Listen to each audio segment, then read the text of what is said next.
which they are traveling stated in that table. Can you see that? Yes. What is the designation and definition of Dr. George Mungania? CCM Health. Is Dr. Mungania CCM Health? Yes, he is.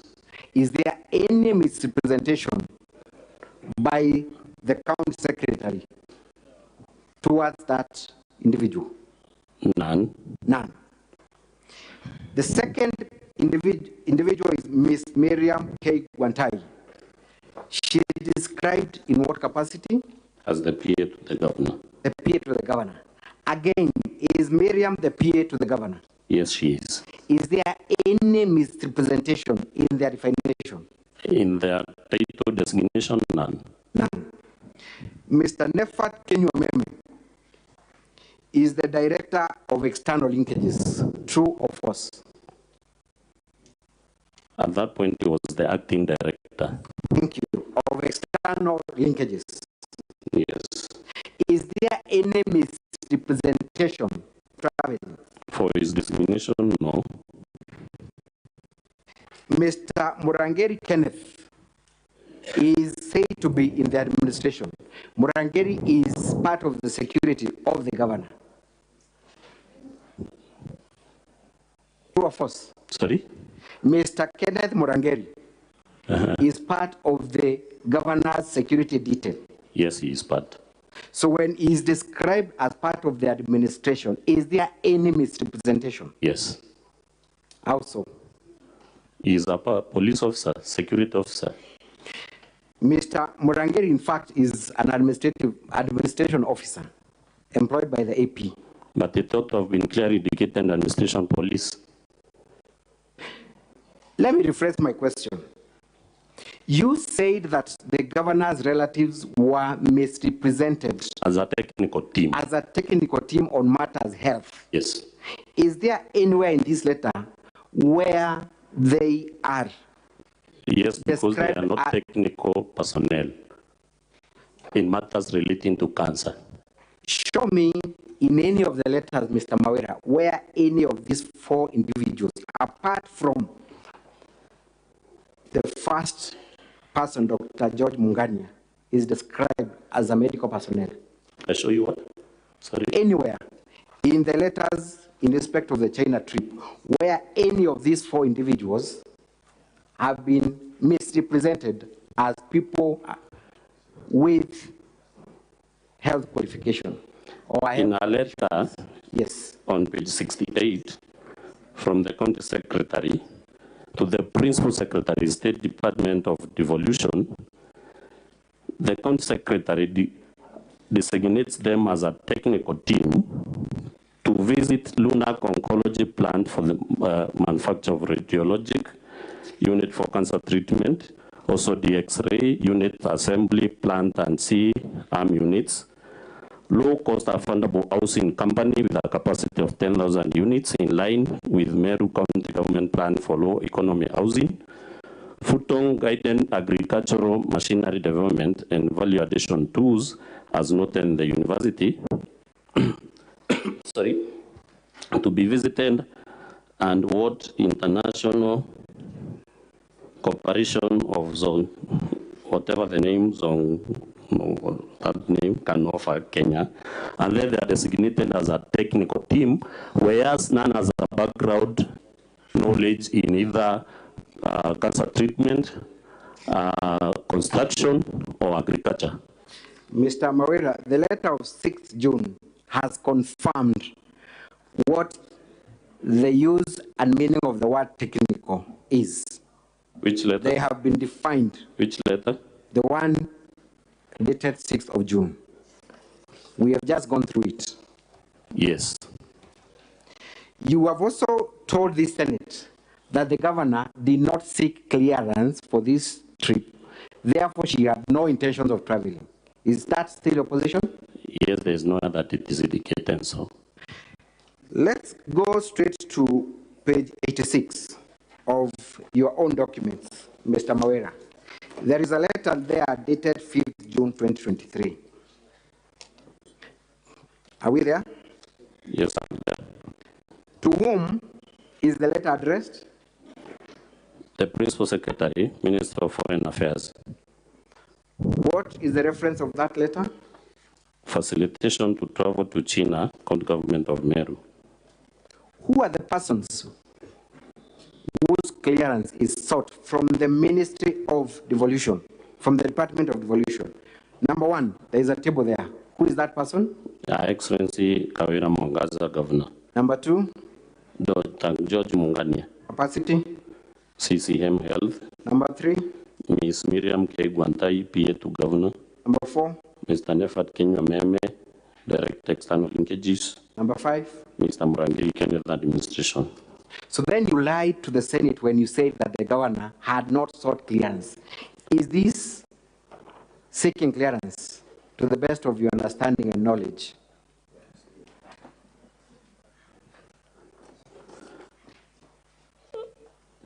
Sorry? Does this letter seek clearance for the governor's travel to China? In that letter that was from that came from the office of the Principal Secretary, Ministry, State Department for Devolution, but from the letter on page 77. I am interested in the letter appearing at page 86. Does the governor seek clearance for the China trip? She is in that list. Does she seek clearance? Yes or no? Let me read the contents of the letter. We have received it's about facilitation to travel to China, County Government of Meru. We have received a request from County Government of Meru via letter, that one, dated 26th May. If I refer to the letter that is dated 26th May, there is nowhere that the governor is included in the list of the members who travel. Mr. We cannot read and understand. I am asking you a simple question. Does that letter of 5th of June 2023 seek the governor's clearance to travel? The letter was about facilitation of issuance of visas, not clearance to travel. To a trip to China? Yes. Thank you. Have you read the affidavit of George Mungania, Gikunda Mungania, appearing at page 100 of our response? The small blue booklet.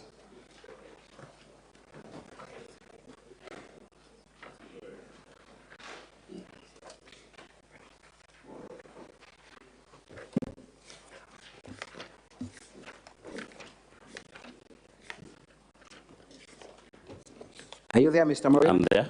Page 100? Yes. Confirm that George Gikunda Mungania is the CCM Health. I confirm. Confirm that he's part of the team that traveled to China. I confirm. Confirm that in that affidavit, he is deponing facts in respect of the China trip. I believe so. Have you read that response? Yes. You have. At paragraph 4, it says that I was among a team invited to China by Beijing League Tech Company Limited by the letter dated that the team comprised of 7 individuals, namely, and he lists them. I jump straight to page 14. Page? Page 102. Paragraph 14. In fact, I would love you to read that paragraph for the Senate. That we further made a peculiar discovery that Beijing League Company Limited was not affiliated to the Chinese government, nor did it have any physical registered offices in China. 15. Further, while in China, we were taken through a tour by officials of Beijing League Tech Company Limited to several manufacturing plants as follows. And he has listed Huawei. You don't have to read all that. Yes. Can we proceed to paragraph 17 appearing at 103? That all these discoveries were made in the course of our reconnaissance mission in China. Now, Mr. Mawira, this is a person who traveled to China. Yes. Made their own investigations and discoveries. They confirm, okay, that the people who invited them, they do not manufacture, neither do even have a physical address in China. According to the sworn affidavit. Do you have any other evidence to the contrary? Of what happened in China, maybe the videos that we played here, that they visited different manufacturing plants in China. Yes, but the gentleman who traveled and had the benefit of meeting the individuals in China confirms, one, that these people do not have any affiliation with the Chinese government. I said according to the sworn affidavit, yes. Yes. That again, that whereas they represented themselves as people who were affiliated with the government, did not even manufacture or own these equipments. That is in the affidavit. I don't know where they misrepresented themselves, because according to the invitation letter, there's nowhere that they have indicated they are government agency. That letter is there. We will address it during our submissions. I want you to read paragraph 18 by a person who traveled to China on why they traveled to China. Read for the Senate. That the invitation letter did not in any way describe the invitees as a technical team, therefore they cannot be described as such. In furtherance to this, the team that was selected to make the pre-visit was an advanced team tasked with the sole responsibility of assessing the situation on the ground in China before the governor's visit. So, Mr. Mawera, does this confirm, okay, the letter by the county assembly that this was an advanced team? The letter by? The county secretary, that this was indeed an advanced team to assess and prepare for the visit. The county secretary described them in the letter as a technical team. There's no way that he has indicated is an advanced team. So much of the China trip, Mr. Mawera. Let's proceed to something else.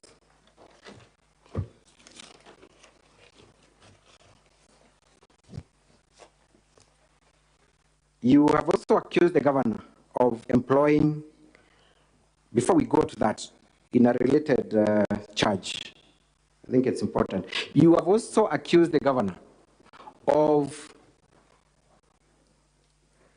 assigning her relatives, sisters, diplomatic duties. Yes. Which relatives are we talking about? Still a sister, the personal assistant, and a sister, the security personnel. And to base your accusation, you have attached a Facebook extract from the governor's official page. Is that the only evidence you have attached?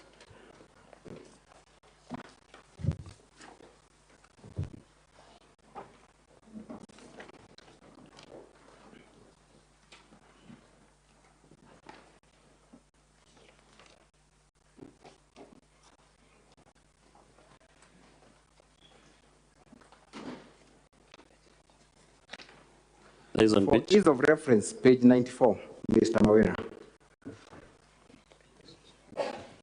of your own document. Yes, it is there. Okay. I want you to read, and I do not want to belabor on this point, the governor's message on Facebook that you seek to rely on to impeach the governor on the ground that she assigned her sister's diplomatic roles. Kindly read that post.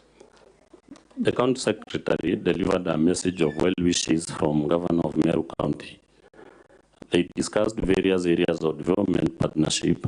The Embassy of Slovak agreeing to partner with Meru County to promote food security, environmental conservation, women empowerment, ICT, trade and economic empowerment.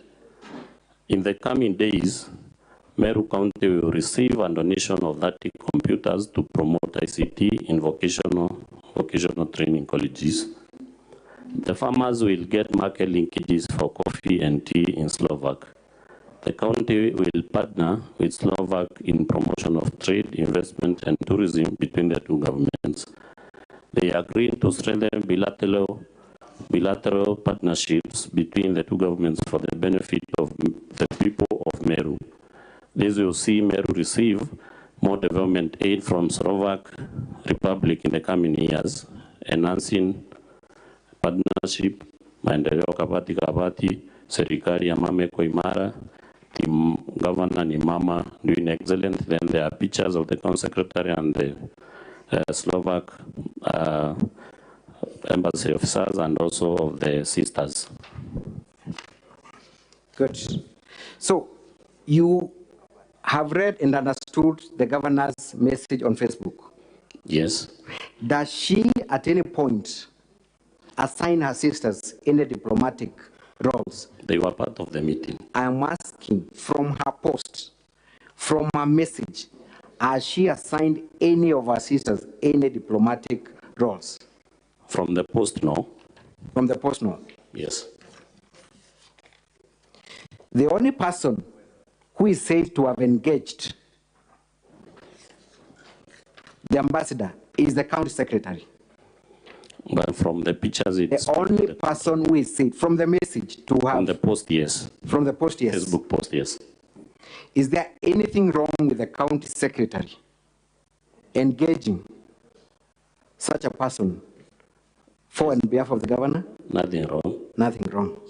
So the only issue you have is because there are photos of the governor's PA and security. The photos there depict the discussions as they were ongoing, whereas the two sisters are involved.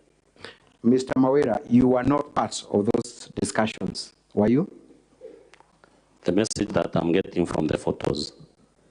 How about the message you're getting from the governor? Post. Does that mean anything, Mr. Mawera? Of course it means something because it also highlights the agreements between the county government of Meru and the Slovak embassy.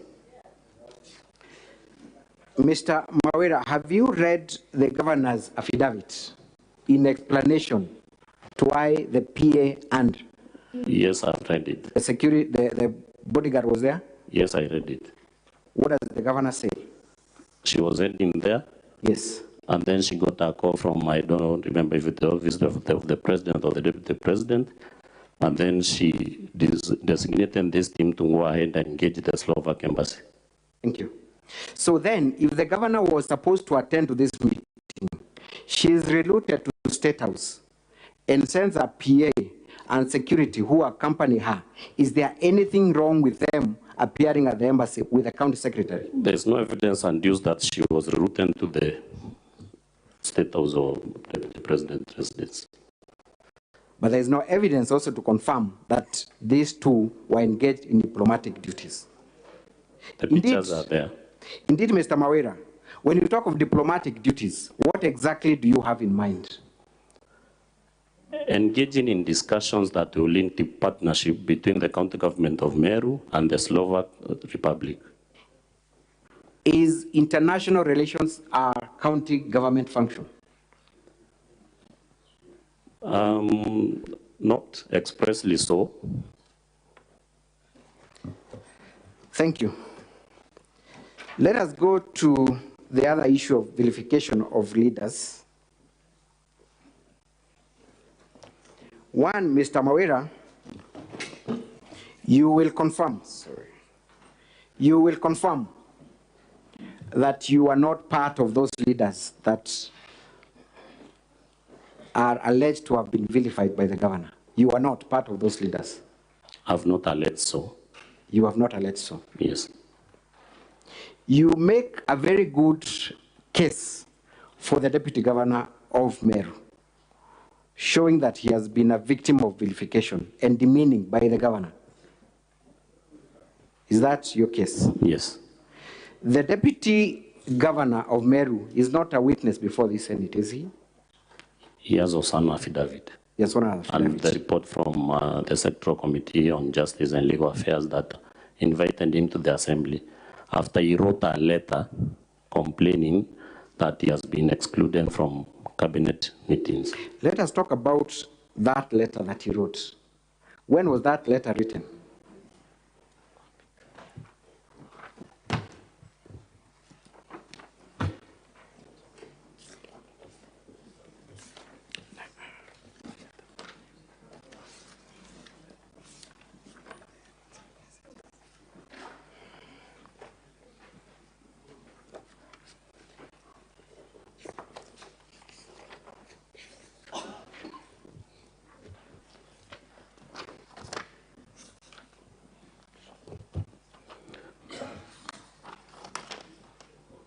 The letter addressed to the Speaker,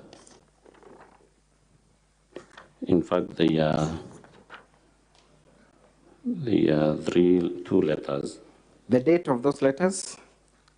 30th August 2023. 30th August 2023. That Yes. letter appears in your list of documents. At what page? 230 230. and 231. Yes. When did the sectoral committee meet the deputy governor?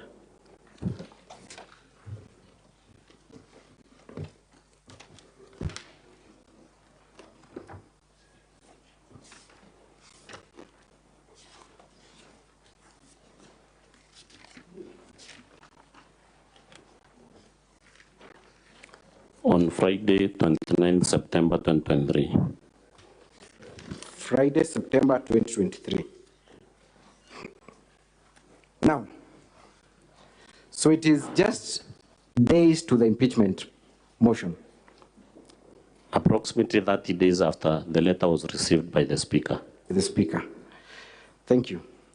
You have relied so much on WhatsApp messages Yes.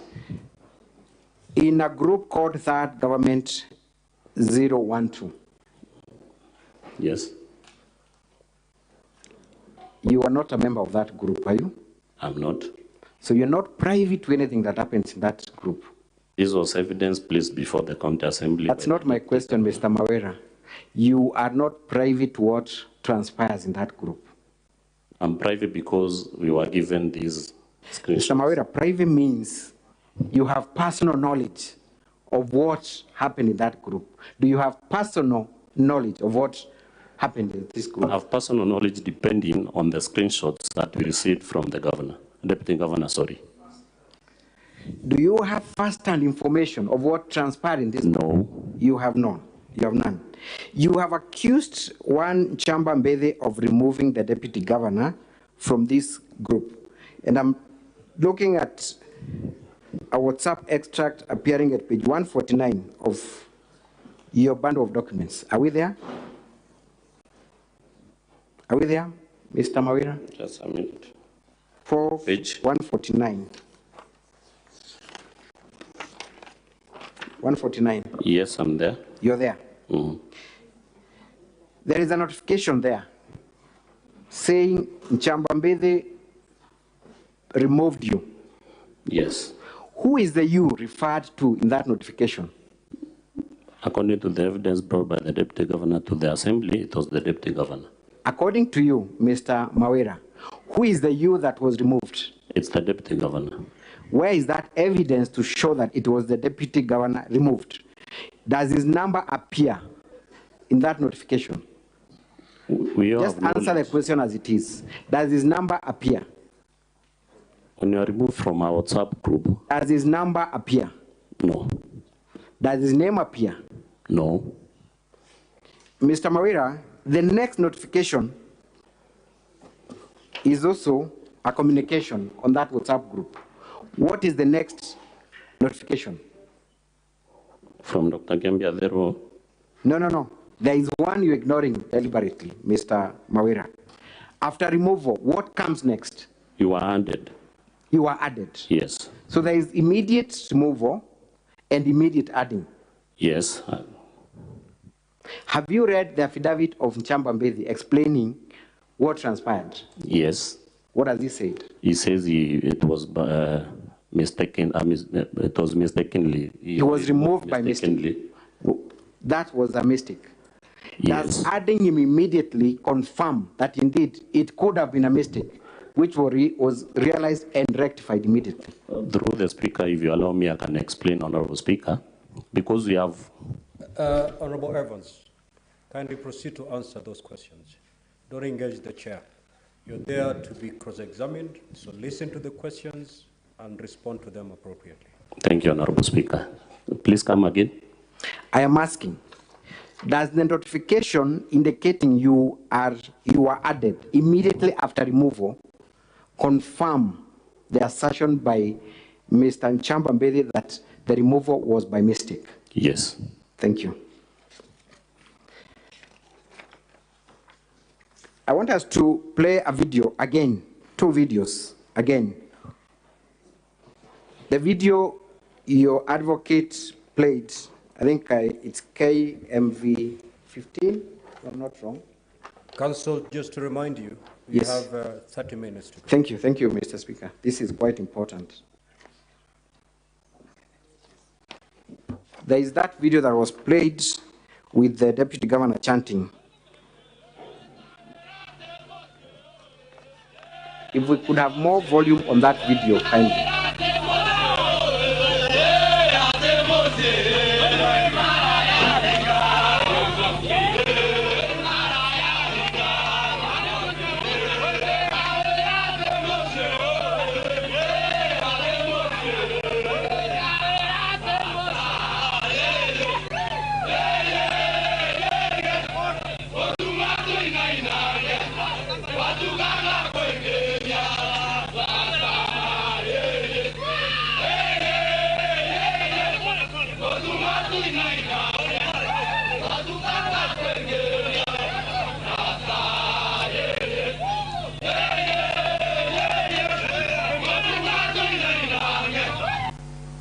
Thank you. Mr. Mawira, you confirm that in that video is the Deputy Governor of Meru. Yes. You confirm that he is leading some youths chanting very, for lack of better words, nasty words against the governor. He's on the front of the crowd. He's in front of the crowd. Yes. You do understand Kimeru language. I do. Kindly tell these honorable senators what these youths were chanting, escorting the deputy governor. From my understanding, they are saying that Kawira has no home. Correct? And telling Mutuma that can you refresh my brain, baby, by the playing the video? I explain as it plays. Kindly replay the video for the witness.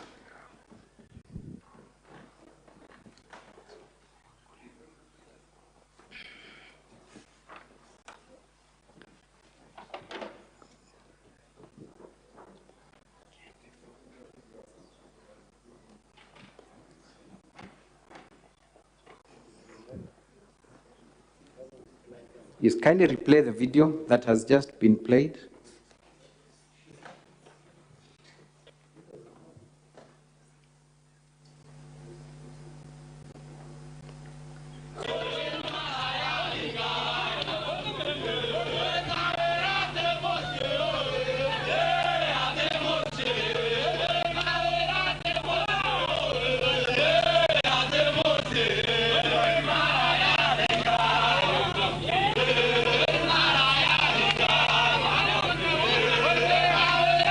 You can pause now.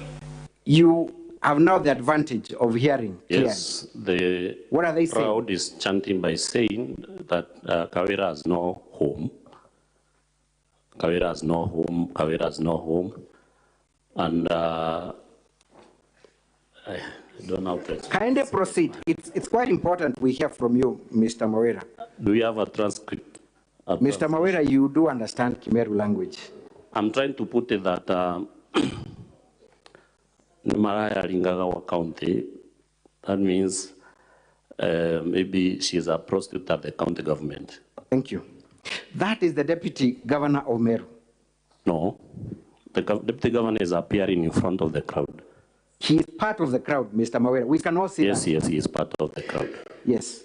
So that song is sung in his presence. He's maybe There is run also a away from the message. crowd chanting that song, I don't know. Thank you. There is also a message directed at him. What are they telling him to do? Can we play that part? Mr. Mawera, I think you're trying to eat into my time. Honestly, no, but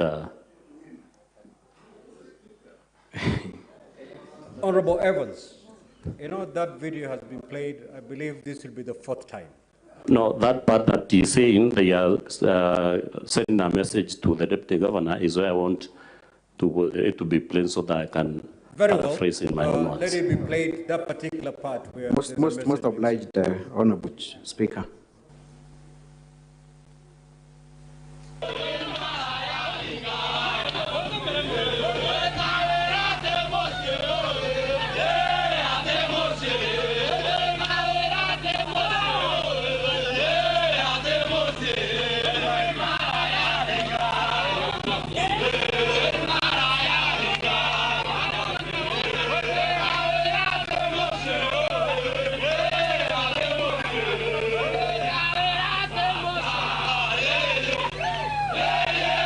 You can pause there kindly.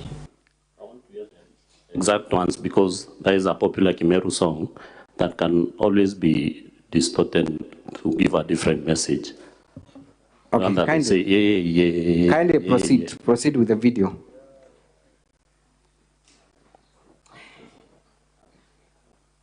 From where it had stopped, kindly. Yes.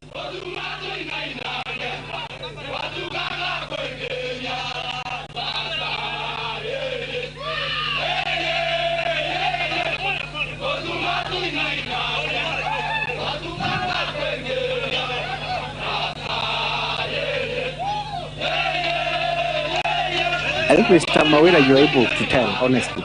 Yes, at that point I'm able to tell. They are saying, yeah, Motuma 399.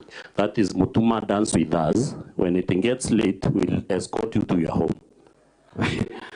Mr. Mawera, I believe...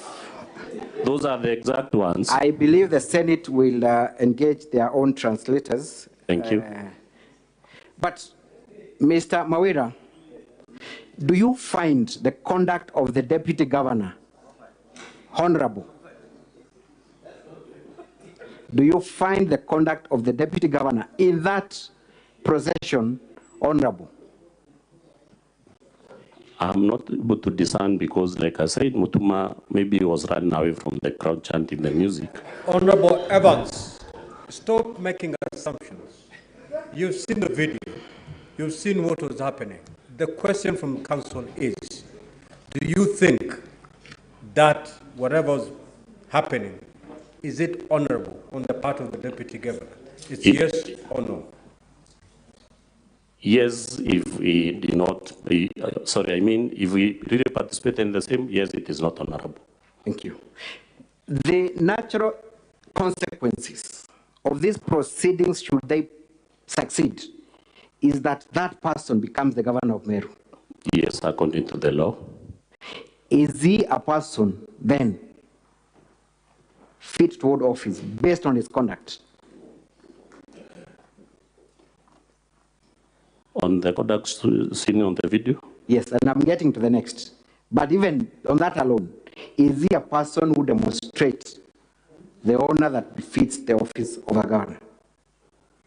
I said if we honestly participate in the same, no. Thank you. Mr. Mawera, let's go to the violence that took place in an nuclear program. Okay? You are aware of that incident? Yes, I'm aware. Which ward did they take place? Sorry? Which ward did they take place? Makiri is in, is it in Kegoya and Bochu? Where the deputy governor comes from? Yes. You are aware that that violence led to the slaughter of a cow that the governor had donated. I saw it on video circulated on social media. Kindly let's play video number KMV16. Honorable members, I should warn you that it's not a very pleasant video to watch. but we have no choice.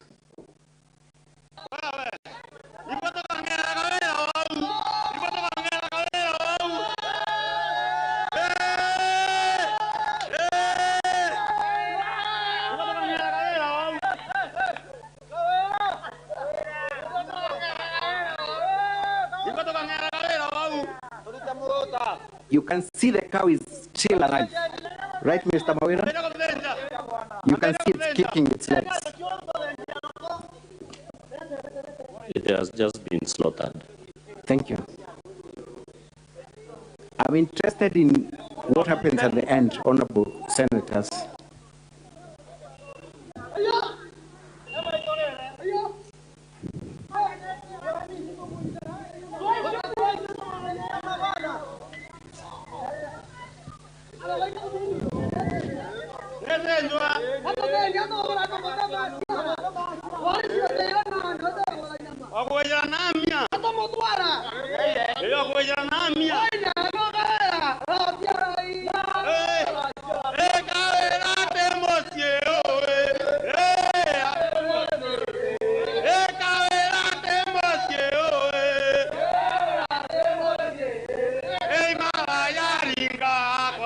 You can actually stop there. Thank you.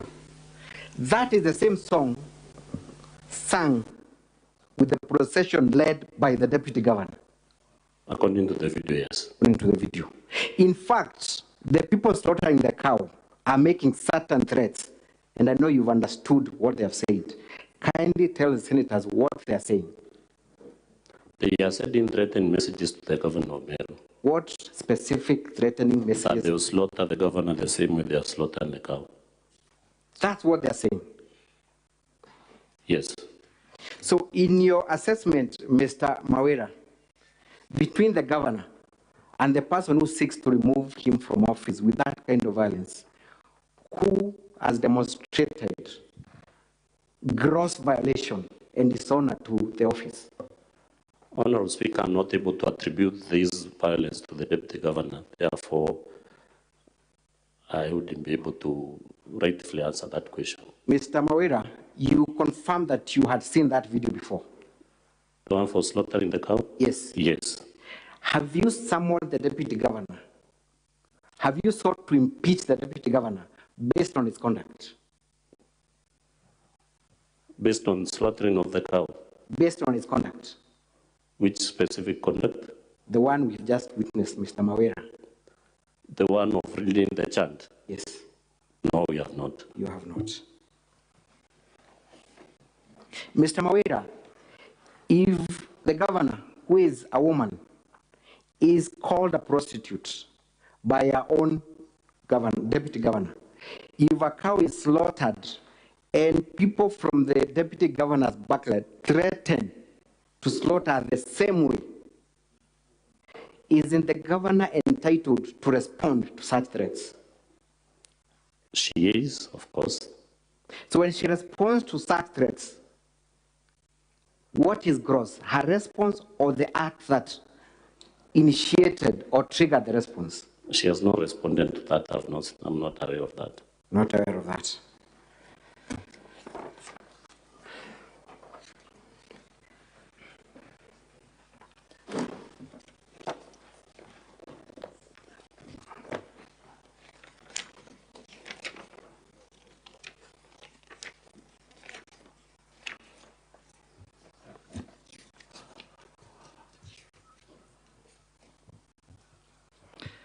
Mr. Mawira, you have also brought evidence to show that the deputy governor has been vilified and demeaned by what you're calling arbitrary relocation of the deputy governor's office. Yes. I want you to go to page 227 of your own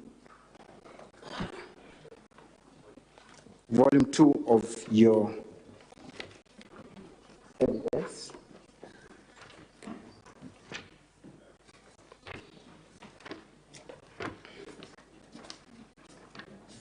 Page 227, 228, and 229. Let's begin with page 227. This letter, Mr. Mawira, is a letter communicating the organization of the office of the governor, all CECMs, and all chief officers. You confirm that is the position? Yes. They confirm, rather the letter confirms, that a decision has been made. And the letter is clear that in order to ensure that the departments align their roles and responsibility with the priorities and objectives set out in the governor's manifesto, there has been a reorganization of certain offices. You confirm that is? That is true. And the deputy governor is given a wing to preside over, okay? The old headquarters of the county government headquarters. Is that what the letter says? Councillor, Yes. you have 15 minutes to go. Thank you, Mr. Speaker, sir. So, who are listed as the other departments that the deputy governor will be in charge of? It's not indicated that will be in charge of, but it indicates that that old county government headquarters shall house and then list out those other departments. Thank you. Let's go to the second letter at page 228. So number one, then, Mr. Mawera, you confirm there is nothing arbitral about this letter because it affected the entire executive. It is arbitrary in the common sense that the deputy governor cannot just be moved from his office to the whole government buildings by the chief of staff, who is a junior officer to the deputy governor. Let us go to the document at page 228. It is a complaint, actually not a complaint, it's a letter, a memo, by the deputy governor to the county secretary. Okay? Yes.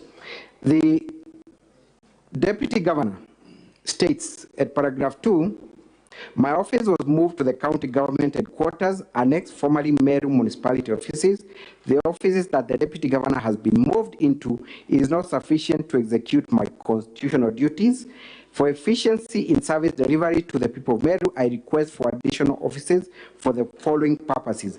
Then he lists them. Has there been any response to that letter, Mr. Moira? At page 229. Yes, there's a response. What does the letter say? For the sake of time, let me read. Kindly note that we have an acute shortage of offices. However, as you may be aware, your office is the largest in terms of floor area and can be modified to create more space to facilitate you in execution of your constitutional mandate. Kindly, Your Excellency, if it pleases you, our Directorate of Office Accommodation will be available to make the adjustments as you require.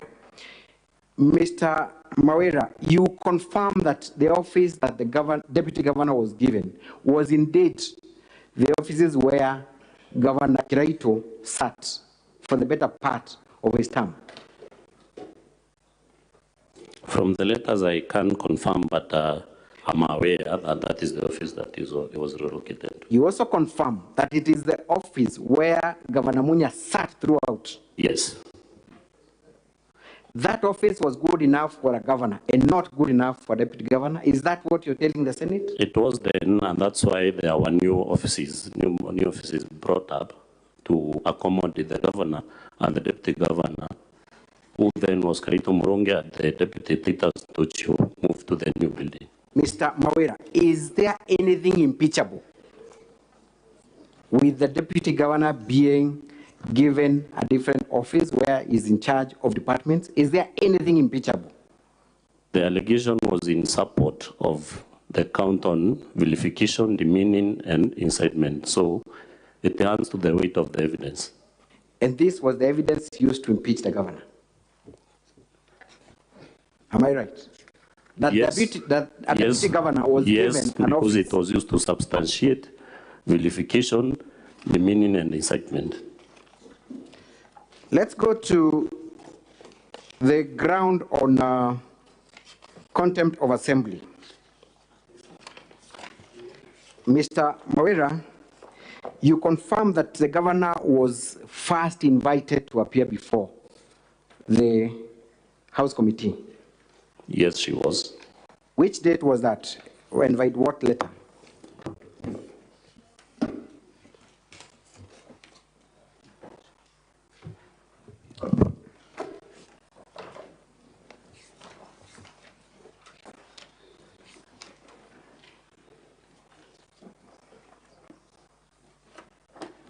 Go to page 48 of our response, the governor's exhibit of documents. Page 48.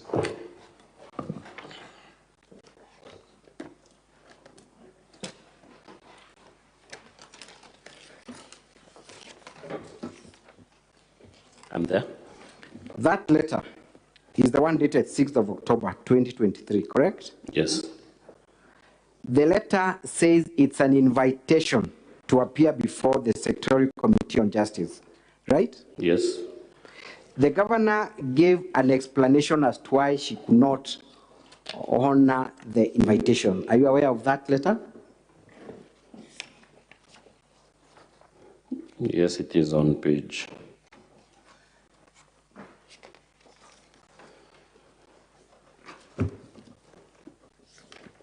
Page 415.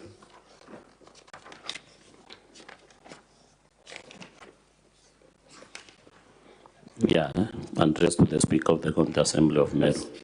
Sorry, that's not the one.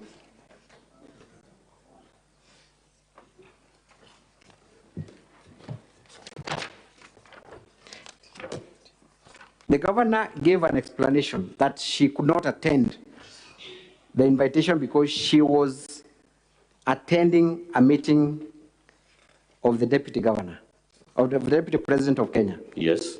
You are aware of that? I'm aware of that. And she asked that the appearance at the county assembly be rescheduled. Yes, that was a request. Was that request honored? To Yes, the best of your knowledge? There was a rescheduling of the dates of the governor to appear in the assembly.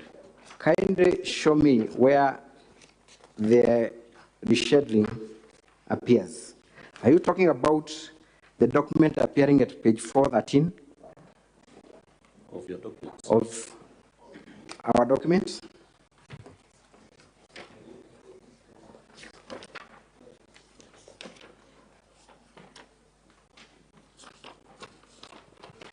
Yes.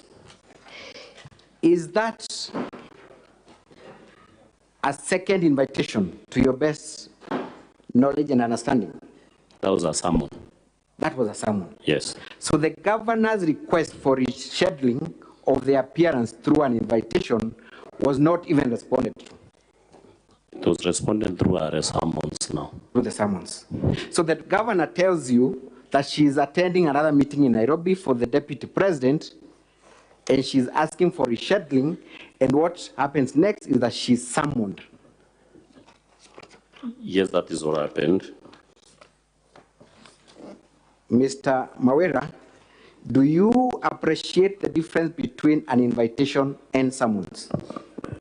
Summons are issued when we fail to honor invitation. When you fail to honor invitation? Yes. Did the governor fail to honor the invitation?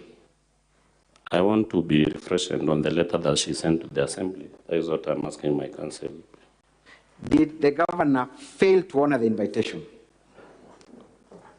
That is Let me refresh my mind by referring to the letter that she sent, explaining why she couldn't appear.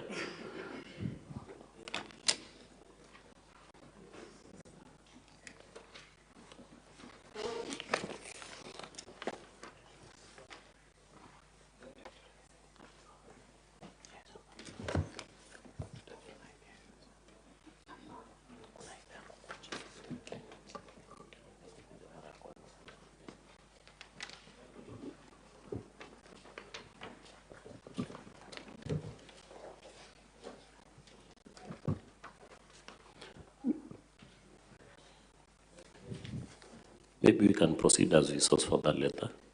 I put it to you, Mr. Mawera, that the governor's request was to reschedule the meeting. Yes. what was the wisdom of summoning the governor with penal consequences after she had sought to be excused and for rescheduling? What was the wisdom?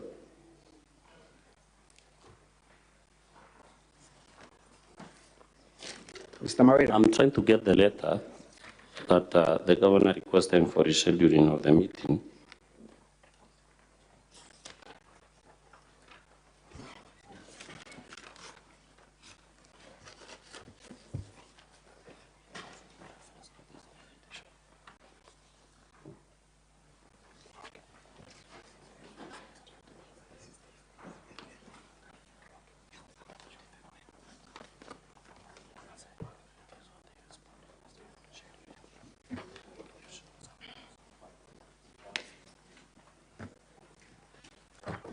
Thank you. I only have 5 minutes, Mr. Mawera.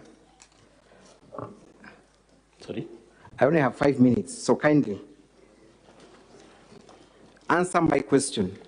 Okay. What was the wisdom of issuing summons when the governor had made a valid request? First of all, Mr. Mawera, was it a valid request for the governor to seek for postponement and rescheduling? Yes, it was valid. In light of our programs? Yes, it was valid. It was valid? Yes. So normally, as a county assembly. But why I'm insisting on getting the letter, I recall that the reason why the governor couldn't appear, she stated it's because the invitation letter had been sent in a short span of time. Assuming that is even the reason, that the notice was short, isn't it then even a more valid reason why the governor should ask for a postponement? No, because the governor was in Meru. If that would have been the reason. Did the speaker communicate that fact, that the governor was not going to travel to Nairobi, that she would still be in Meru, No. and therefore forming the basis of the summons? No. Then, Mr. Mawera, if I put it to you that the summons were ill-advised and unwarranted, wouldn't you agree with me? They were issued at the discretion of the Speaker of the County Assembly. I'm asking a simple question. If I put it to you that this issuance of the summons was unwarranted in the circumstances, wouldn't I be right? No. Why? Because if the governor was in Meru, there's no way she couldn't have found little time to come address matters of grave importance to the county of Meru.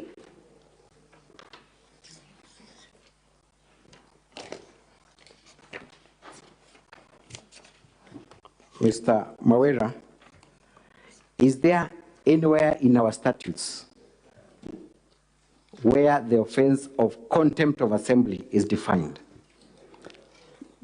It's a requirement of the rule of law. Simple question. Is there anywhere in our statutes where contempt of assembly is defined? I beg my men to be refreshed by the council because there is an act of the county government, County Assembly Powers and Privileges Act. That says?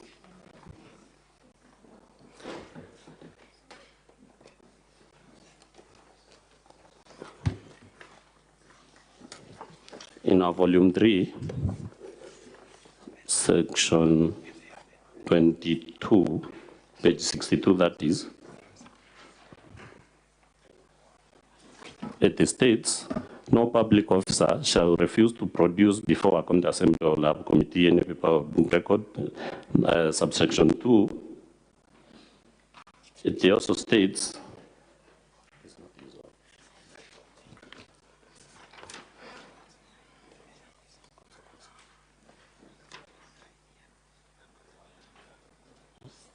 Mr. Mawera, is there any offense known as contempt of assembly?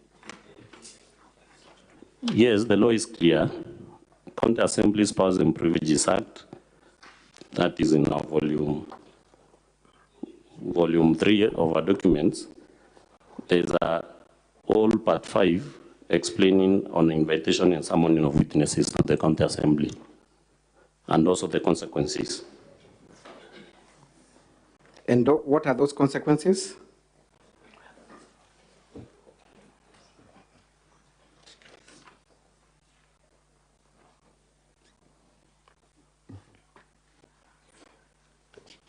Section 22 states, subsection 3, where a county assembly passes a resolution that a county public officer has contravened subsection 1, the resolution of the county assembly shall constitute a ground for removal from office of the county public officer in accordance with the constitution or in applicable law.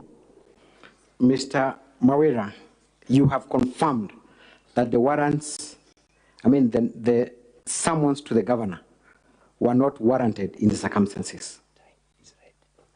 I have not confirmed that. Mr. Speaker, sir, thank you for the opportunity. I beg for just 20 more minutes. There is a crucial issue on IFMIS that I would like to touch on. It is a crucial issue that I would like to take the witness through. Thank you. I understand. Thank you, Mr. Speaker, sir. Mr. Mawera, you accuse the governor of embezzling funds through her relatives, and one of those relatives is Nefat Kenywa. Yes. We confirmed that Nefat Kenywa, rather there is no evidence to support the assertion that Nefat Kenywa is a relative to the governor. With that in mind, and we also with the fact that Nefat Kenywa works in the office of the deputy governor, let us go through the IFMIS report. At page 22, yes. Honourable Speaker, I beg to inform that Nefat Kenywa is not currently working in the office of the deputy governor, but is the acting director for external linkages. That is your evidence before this court, this Senate? Yes, the evidence is adduced. Thank you. I'm getting you a letter to confirm. Let's go to page 345 of our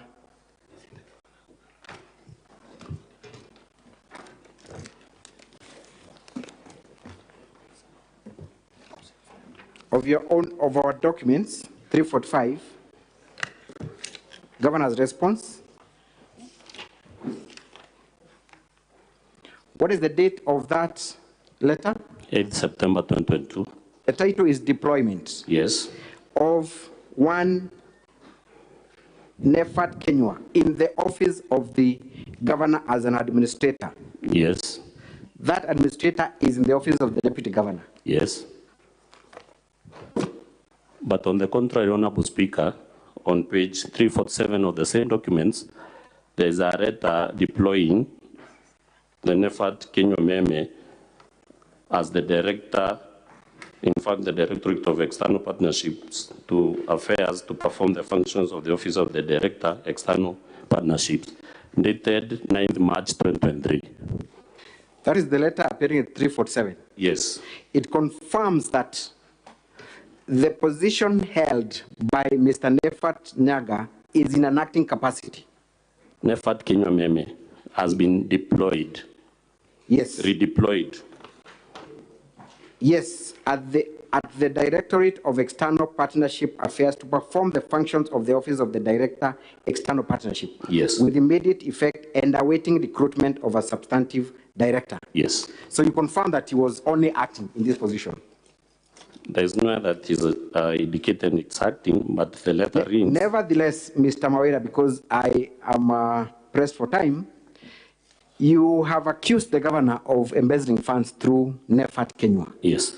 I want to take you through your own document at page 22. Volume 2.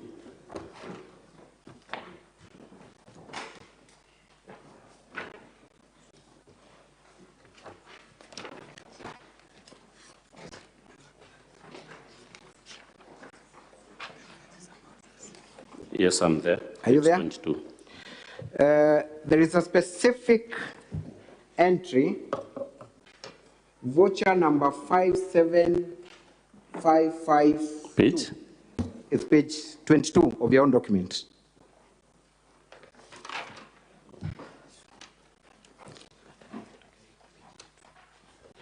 Yes, let's proceed.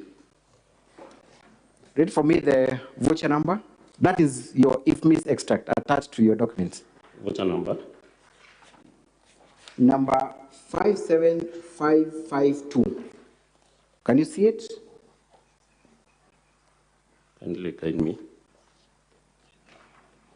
It is entry number 10. 7572. It is entry number 10. Page 22. Entry number 10. 67, or it's 57589. Is it? Entry number 10, Mr. Mawera, is invoice number 57552. The documents that appear first there. 57562. Yes, entry number 10. Yes, 57562. Okay. That is a payment to Nefat Kenywa Meme, right? Yes. And the date of that payment is 15th of February 2023. Yes. The amount is 54,000. Yes. That is your document that you Amount is relied on. 84,000, sorry. Pardon? The amount is 84,000. 84, correct. Yes, yes, yes. That is your own extract. Yes. And you're saying the governor was used to embezzle funds through this specific payment. That was your evidence. This is part of the evidence adduced. That is part of it. Yes. I want you to go to page 51 of our bundle of documents.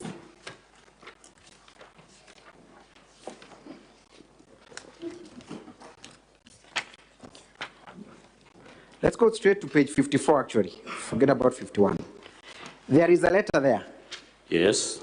That letter seeks for facilitation of the deputy governor to accompany, or rather for a trip to Nairobi Yes. from 7th to 9th February 2023. Yes. The next page is page 55. Yes. And it confirms payments were done. And there were people who received money. Yes. Courtesy of this request. Yes. Who was the first beneficiary of that payment?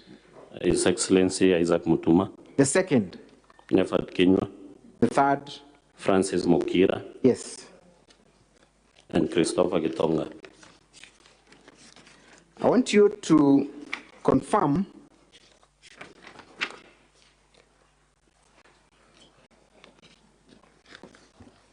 that that payment had nothing to do with the governor. And that is the payment that was done on 15th of February 2023. It had nothing to do with the personality of the governor, but it arose from the office of the governor. But the beneficiaries and people who signed for that money are listed there. They are listed. Let's go to page 21 again. Of which document? Of the same document, your own document, page 21.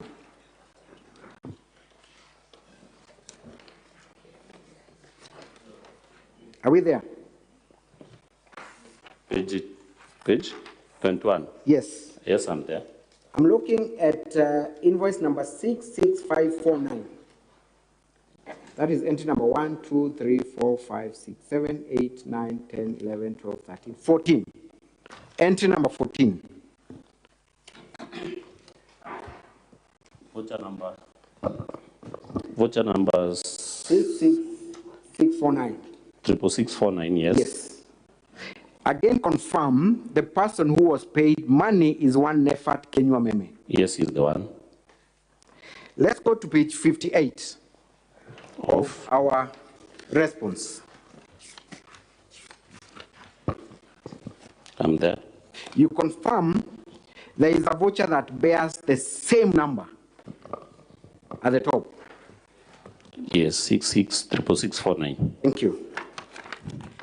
And that invoice is supported by the letter at page 61. By the letter on page? 61 of the same document.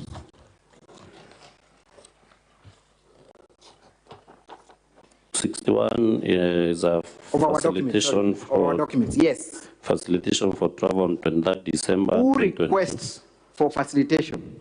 Nefat Kenya. On whose behalf is he making that request? On behalf of the Chief of Staff, maybe. Who are the beneficiaries of that facilitation? Beneficiaries are Isaac Mutuma, Agri Litinyi, Isaac Daniel Mutuma is Mugambi. the deputy governor, right? Yes, yes, yes. At the next page is a list of people who received that money. Yes. And they signed against it. The list that I have here is not signed against. At 62, Yes. the names appear Isaac Mutuma. They appear, but they have not signed against their names. But you confirm that this is a list that was made in support of, or rather, as indicating the beneficiaries of this payment. It indicates the beneficiaries, but I can't tell if it's in support because it's not signed. I could go on, and let me pick just a few more. I only have 5 minutes.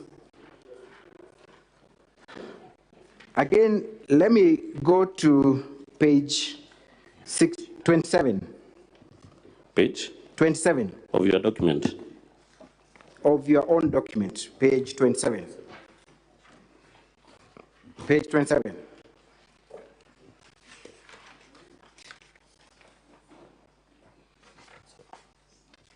I'm there.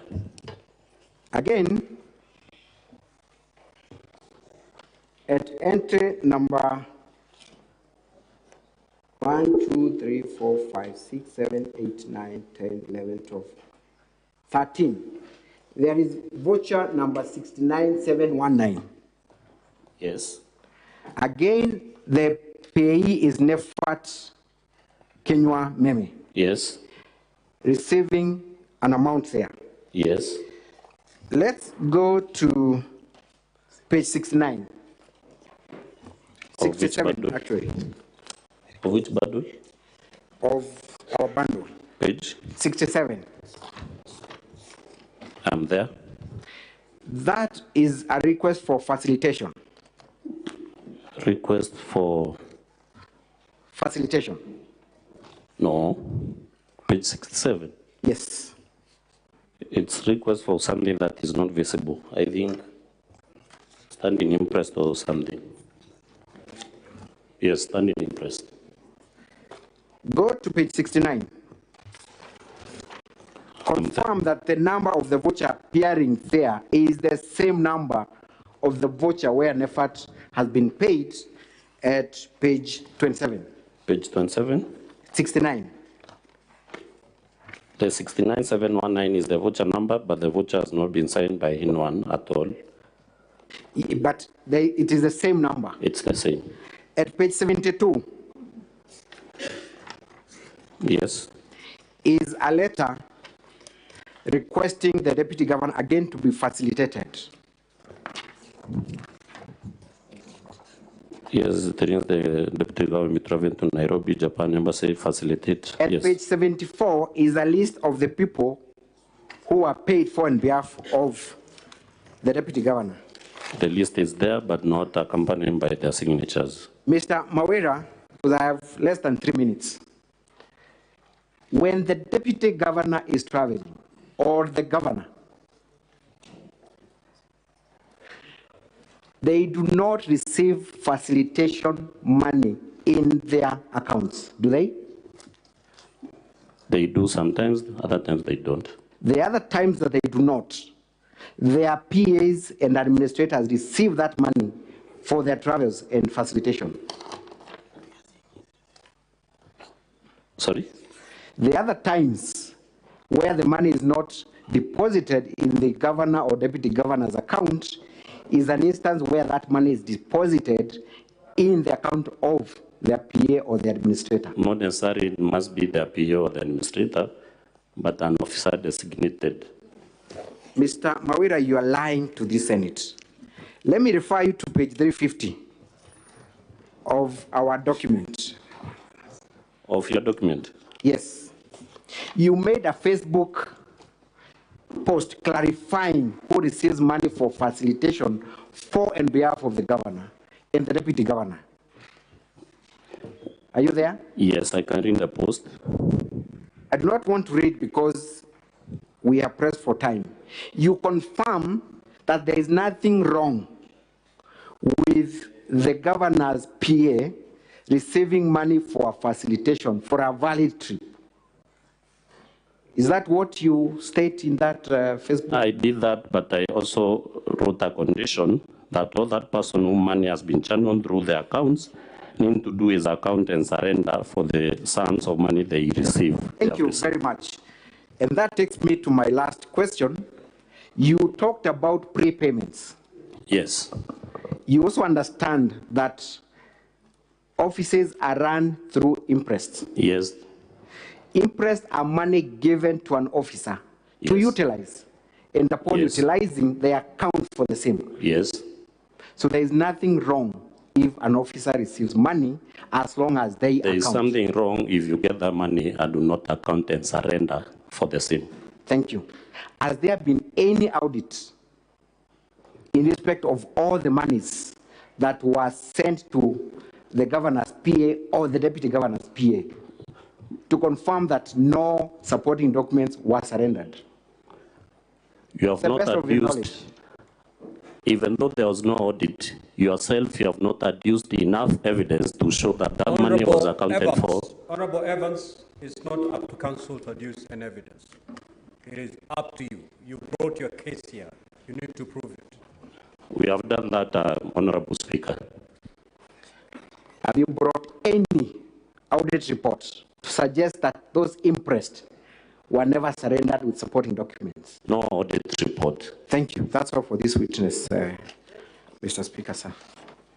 Thank you. Now, counsel for the county assembly. Do you need to do any re-examination or you're comfortable? If you have to do re-examination, you have 10 minutes. Mr. Speaker, it will be done by my learned friend, Mr. Boniface Mawira, and he will stick to the 10 minutes. Honorable Speaker, my name is Mr. Mawira Meru. Mr. Mawira. Yes, Council.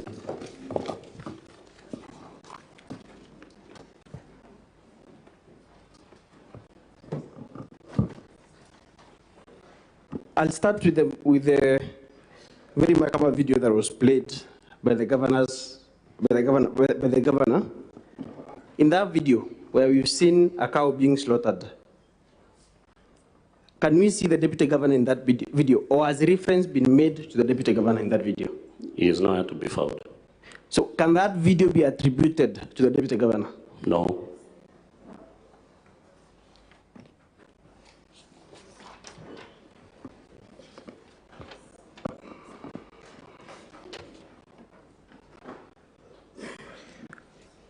In your documents, in your volume 2, from page 1 to page 29, you have annexed an IFMIS extract. Yes. The IFMIS extract is specifically from page 17 to 29, correct? Yes, it is. The IFMIS extract is for the office of the governor, that is the title. Yes. And the payment details are between 1st of July 2022 and 7th of July 2023. That is this year. Yes, it is. And it has a timestamp on the bottom left corner. It has a timestamp on the bottom left corner. Of Yes, which, it has. Yes, of it which is. specific page? It has, sorry. It has. It has. Yes. As the governor produced an alternate IFMIS extract, an alternative IFMIS extract. None whatsoever. Are the IFMIS receipts that are next to the governor's response from page 105? You can turn with me, Honorable Speaker, to page 105 of the governor's response. Are the IFMIS extract, the IFMIS payments, or rather they are called IFMIS receipts, that are annexed there too? Are they extract? Just a minute, please. Okay.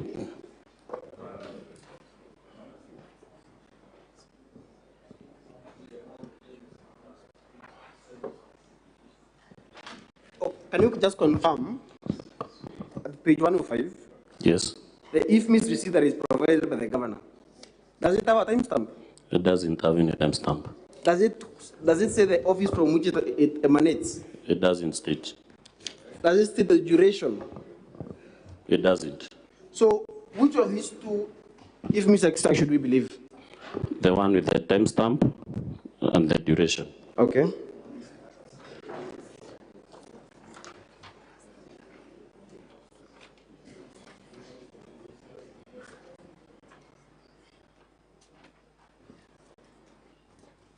You've been referred by the Governor's Council to page 22 of our volume 2. That is the IFMIS extract. The voter number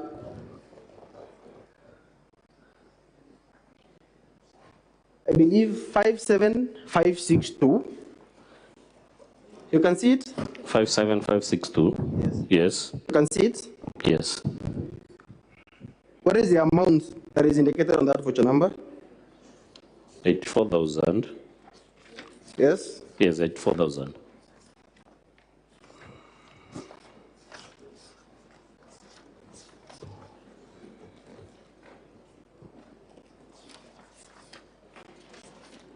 Honorable Speaker, a moment, I get to the page.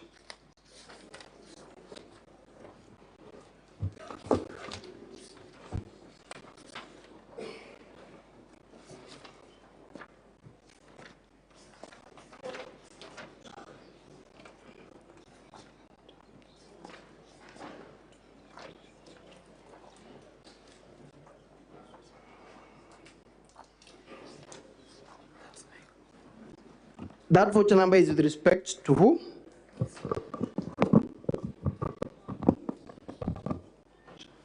Or who was it issued to?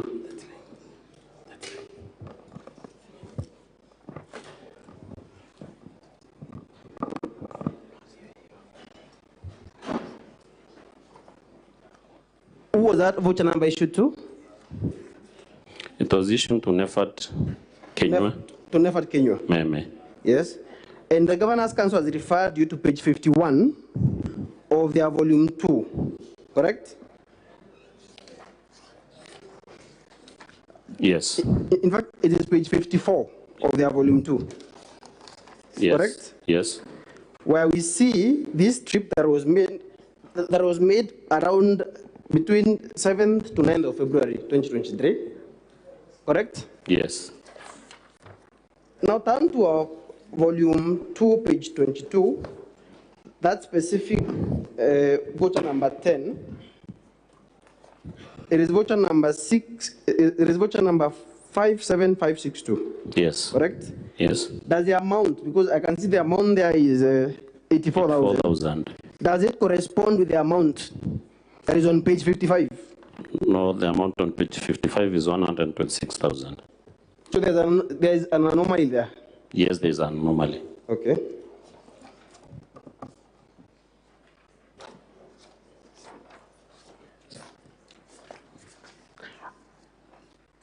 Turn to page 57. As that voucher that is provided there been signed or examined by the relevant officers? It has not been signed by the relevant You officers. confirm it is still for Nefat Kenya? Yes, it is for Nefat Kenya. Is it examined? No. Is it signed? No. Okay. Turn to the voucher to page 58 of volume 2 of the governor's index. I'm sorry, Honorable Speaker. Page 58 of the governor's index. You've been referred to voucher number 66649. Yes. What is the difference between voucher number 66649 on page 58 and the one on page 57? The one on page 58 has been signed by the examiner. Yes. It has been signed by the accountant. Yes. It has been signed by the AIE holder. Yes. And it has been signed by the director of accounts. Yes. The one on page 57 isn't signed by even a single officer. Okay. So those are glaring differences. Yes. And we cannot say for a fact that the vouchers appearing on those two separate pages have met all the specifications or all the requirements before the impress is released. Sorry, come again? You cannot say for a fact that the monies that are represented by these two vouchers are regular, because one is signed by all the required officers, the other one is not signed. I confirm.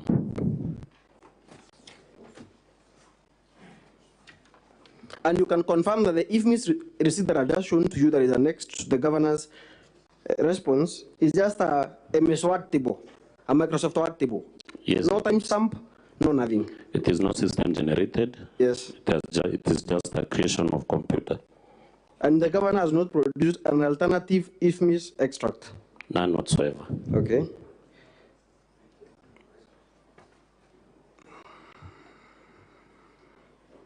Have you, in the impeachment motion, stated the numbers of the motor vehicle registration numbers of the county government vehicles that were in the Makiri rally that turned violent? No, I have not indicated the number. So you would agree then that the motor vehicle searches are not relevant because you've not made reference to a single motor vehicle registration number in the motion? They are not relevant in this case. Okay. Does the fact that you attended an Okolea rally provide a defense or sanitize the obvious irregularity or conflicting Okolea, which is a private charity, with official government functions and programs? They can't. Does the fact, okay, not the fact, does the allegation that you supported that Okolea rally with 100,000 sanitize that irregularity? It can regularize the wrongdoing of conflicting government resources and private charities. Okay. You were shown on our volume 2, Honorable Speaker, that is our volume 2, pages 87. Council, your time is up. One question and wind up. Honorable Speaker, with your kind indulgence, can I have 5 minutes? I have not more than 5 more questions to go.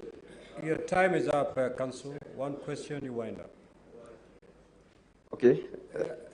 That gentleman may faint there. I mean, have mercy on Honorable Evans. I'm guided accordingly, Honorable Speaker.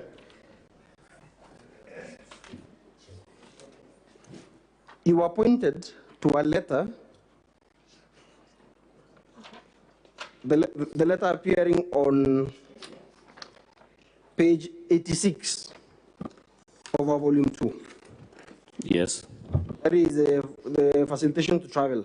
Yes. Where the governor's name appears. Yes, it appears. Turn with me to page.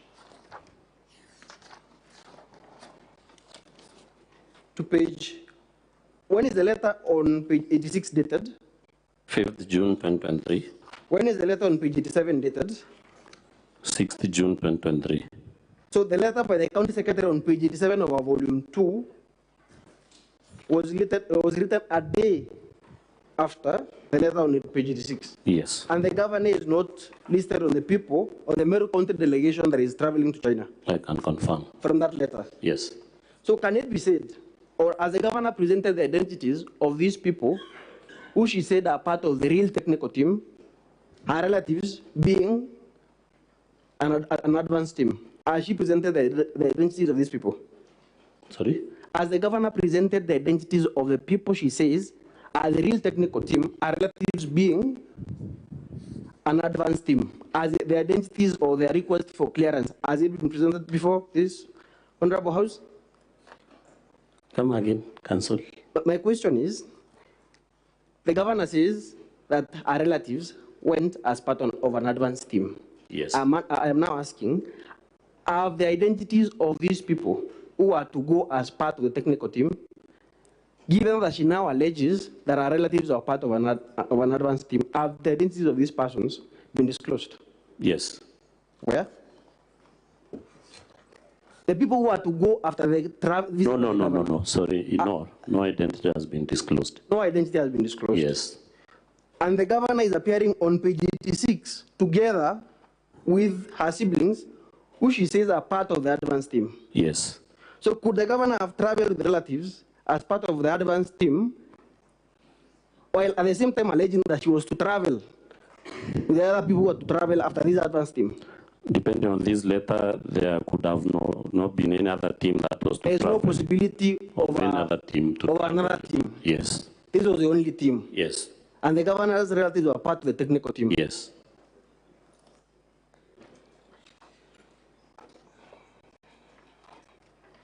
Council, if it hits 20, 10:20, One you last question. have to yield the microphone. One last question. 1 minute. Very well, Honorable Speaker. All the allegations that you've proved, that you've made and presented the evidence, the work ticket number H24574 that has been used 17 times, as the governor discounted that work ticket has been used 17 times. Nowhere. You say the last question. That was indeed the last. So, Council, you may have to yield the microphone. Very well, Honorable Speaker. Thank you for your patience. Thank you. Now, Honorable Senators, pursuant to Rule 23 of the third schedule, you have the opportunity to seek clarification or ask questions. I will give you 20 minutes to do that, so that from 10:40, we embark on the two witnesses and wind up. The Honorable Olekina.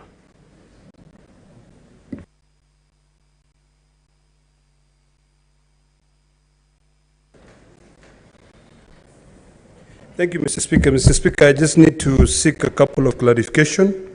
One is with the lawyers of the County Assembly, and I'd like to take you to page 386 of your documents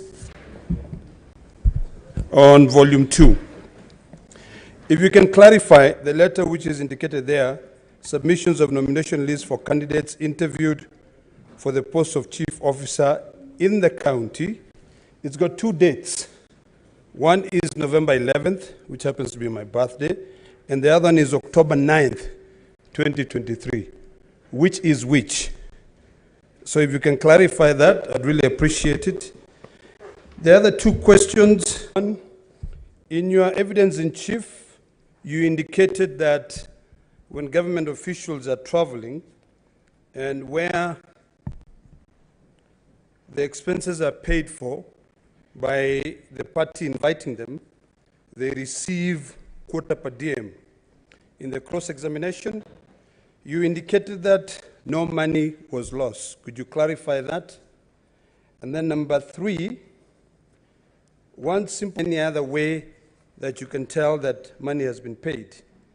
And then finally, on issue to do with the PFM Act, I've had you making a lot of submissions in terms of the PFM, and you alluded to the fact that there was a lot of embezzlement of funds, money was being withdrawn. The question that I wanted to ask is that who is the head of the county treasury? Is it the county governor or is it someone else, as per the PFM Act? Thank you, Mr. Speaker. Proceed. Witness, proceed to.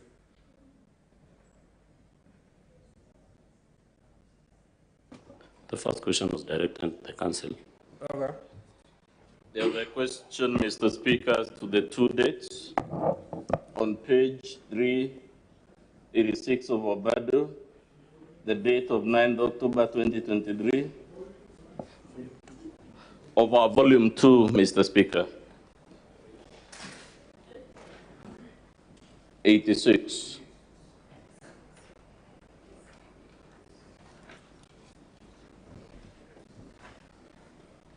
And Mr. Speaker, we asked about the two dates. The date that is typed is the date when the memo in question was authored, and that's the date inserted by the author. The date of 9th October just shows when the document was served upon the county assembly. So there is only one date on the document that relates to its authorship. The other date is for the date. It is routine when documents are served, they are stamped as received. And that letter is also an annexure or an attachment to the letter at page 384. I think that's where the confusion is coming from.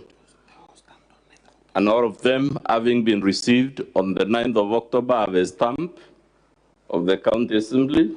Oh, sorry. They all bear the stamp of 9th. So the date on the stamp is not the date of the authorship. It's not necessarily the date of the authorship. That's what I'm trying to say. Is if means the final proof of payment, Mr. Speaker, it is the official system of the government of Kenya for public finance management. We don't have another one. And if payments are indicated there as having been made, then there is no other way to confirm whether those payments were made, because they will not be keyed there as having been made if they have not been made. And while on this matter, there is no challenge, even from the governor herself, as to the authenticity of these IFMIs. Who is the head of the county treasury? It is, of course, the CEC Finance or any other person designated under the PFM Act as the accounting officer. Sometimes it is the chief officer who is so designated. But the issue here, like I say, Mr. Speaker, people at certain levels only act through subordinates. It is never an answer to say, it wasn't me, because if that was the approach, no CEO would ever be responsible for anything. They would always say it was someone else, which brings them, why are they in that office?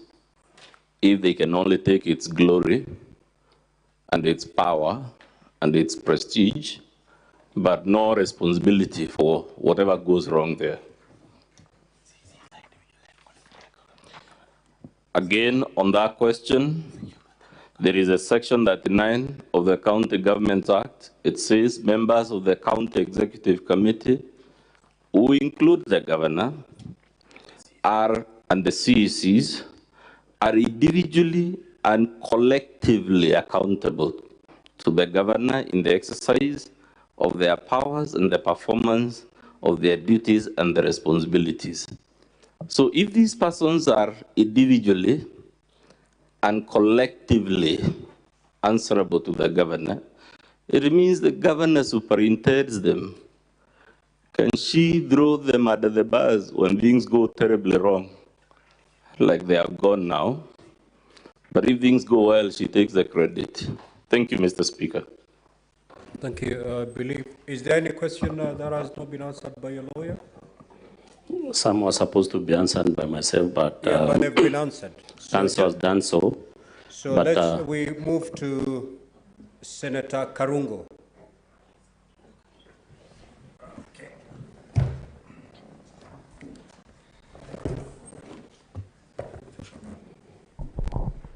Asante sana Bwana Spika.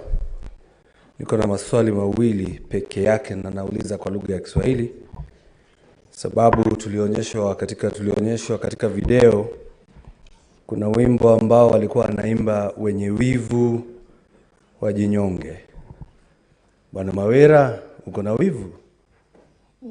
Not at all. Sawa, niko nataka kujua hivyo tu. Mheshimiwa Spika, ukiangalia katika nakala ya pili kutoka County Assembly ya Meru, katika kurasa ya 17 hadi 29, ni ile wanasema IFMIS printout. Ukiangalia katika guzo ya 3, yani column 3, imeandikwa sub-item description.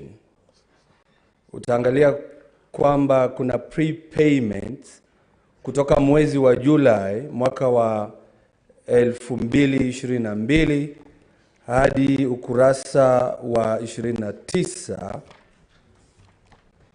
ni mwezi wa Julai tarehe 6 mwaka wa 2023. Hiyo ni mwaka mmoja.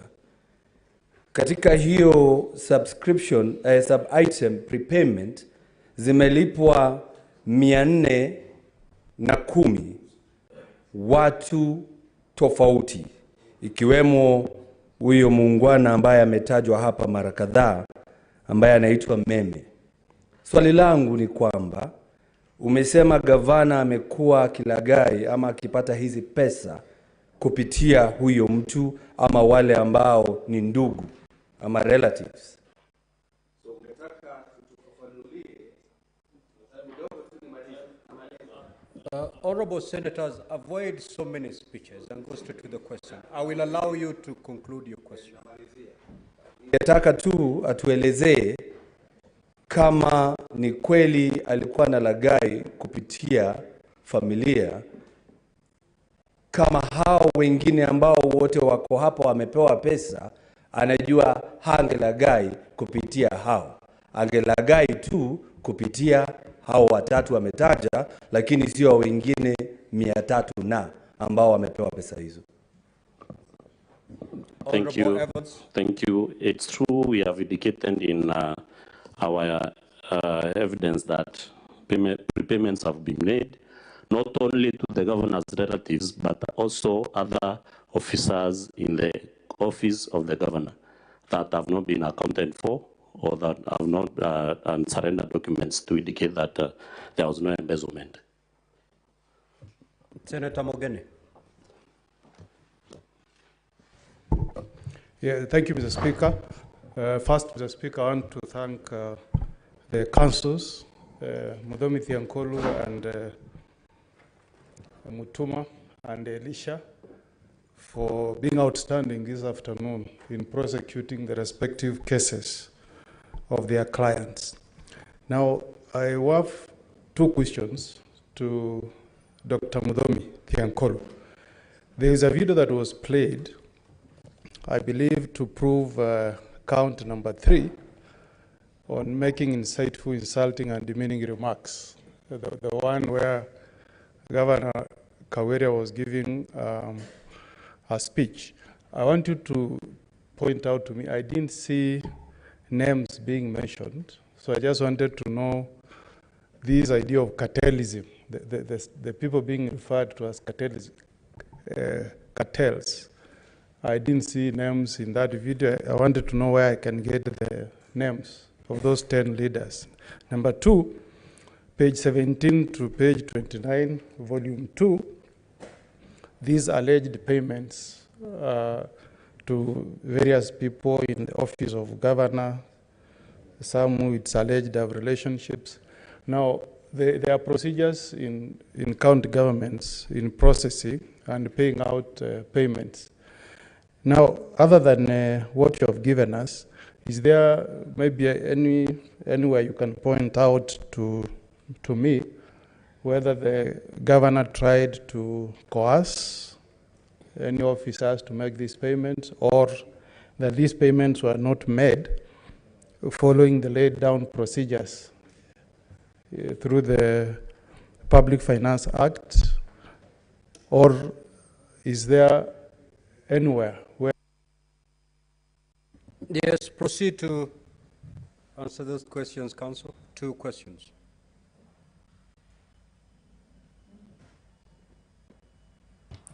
It is true, Chair, or sorry, Mr. Speaker, that in the video Senior Counsel alludes to, there is no specific reference to any of the 9 MPs.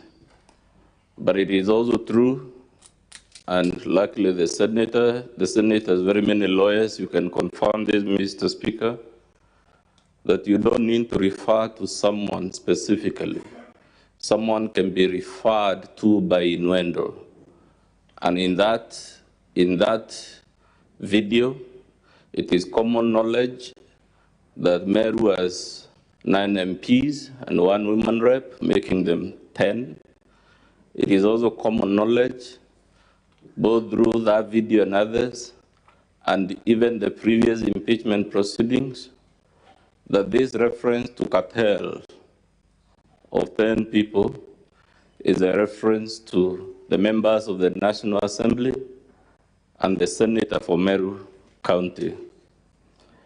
There is the question of whether we whether the evidence at page 17 to 29 is sufficient. Our answer is that it is. If we, on its face, the problem we flagged, Mr. Speaker, is the problem of 107 prepayments running to 78 million. And when this matter is raised, the governor only accounts for 2 million, and even that accounting is through documents that we have shown where one work ticket is used 17 times for 4 months.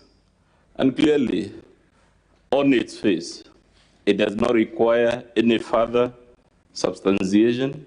A prima facie case was made, the governor didn't respond to it, and the attempt only made the matter even worse. Thank you, Mr. Speaker. Senator Meru. Thank you very much, Mr. Speaker, for this opportunity to ask two very quick questions. And my questions are to the witness, whom I actually congratulate for the resilience of standing for 7 hours. Now, Mr. Speaker, when the witness was asked in the cross-examination on the reasons why they only provided IFMIS extracts, he alluded to the fact that they sought these documents from the CC for Finance, and the documents were not available. So I would want to know whether there is any evidence in record of you seeking that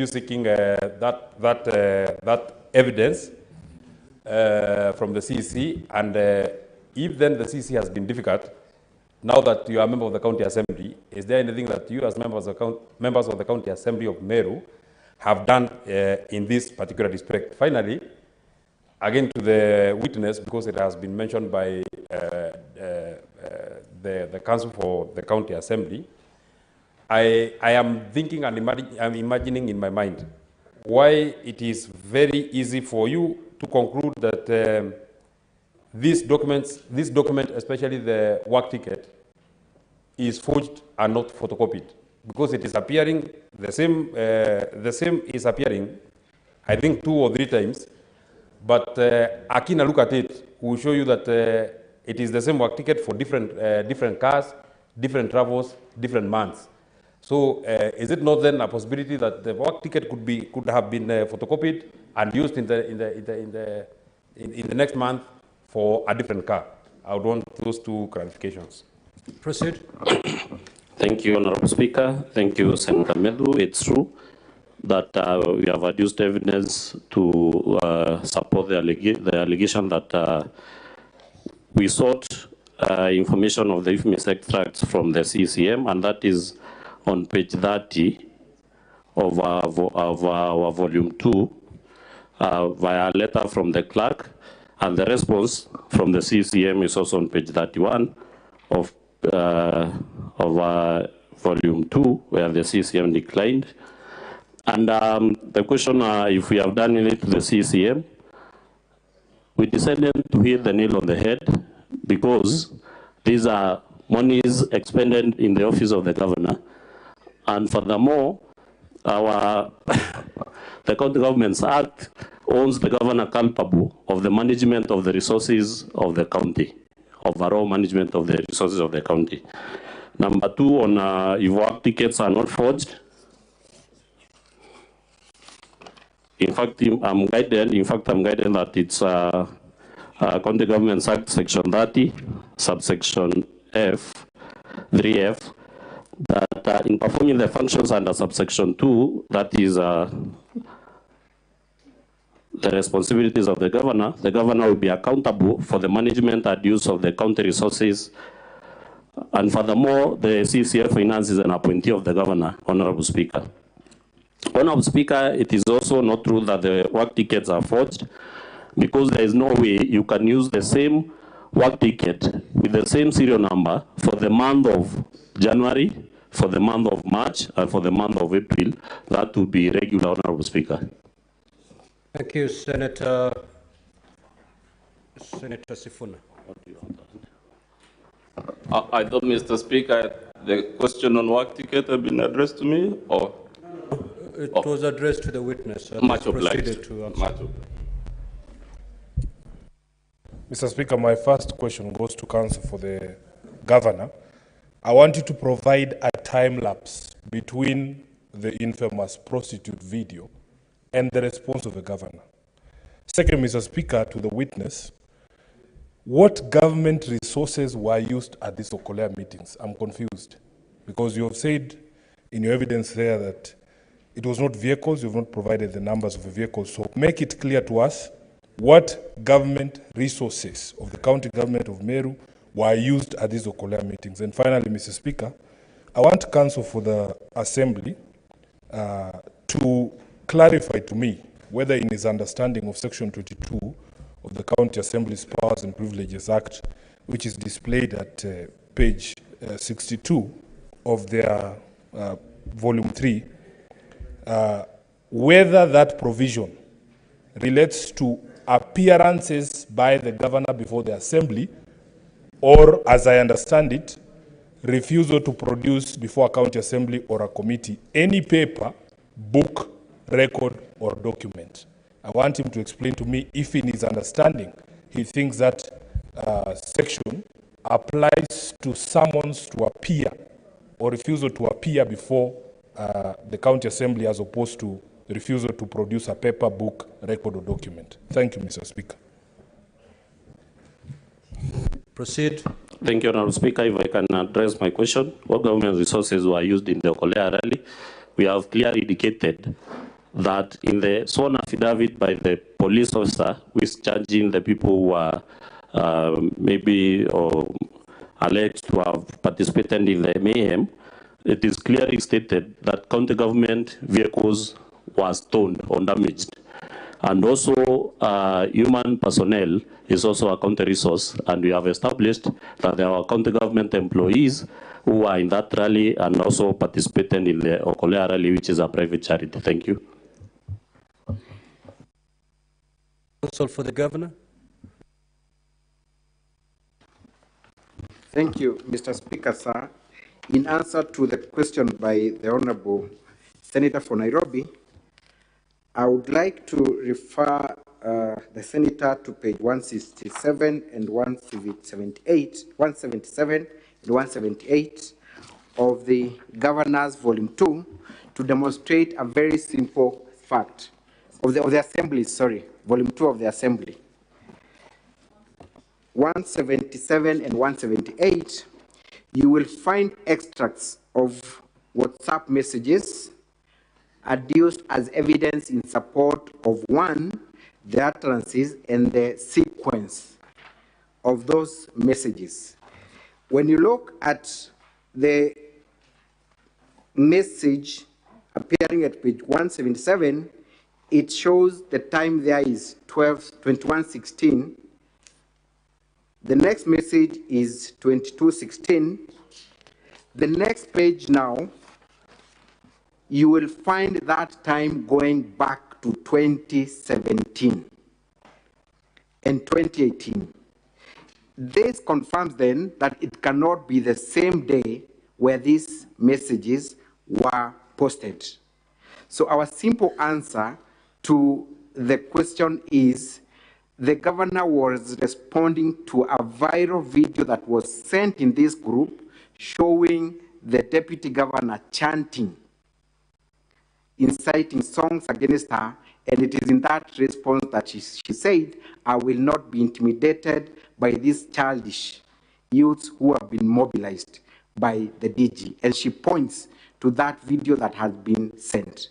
So you could get a lot of distortion on dates because these messages keep on being copied and pasted. So it is very difficult for you to tell whether this is from March or August because they do not follow a sequence, a particular sequence.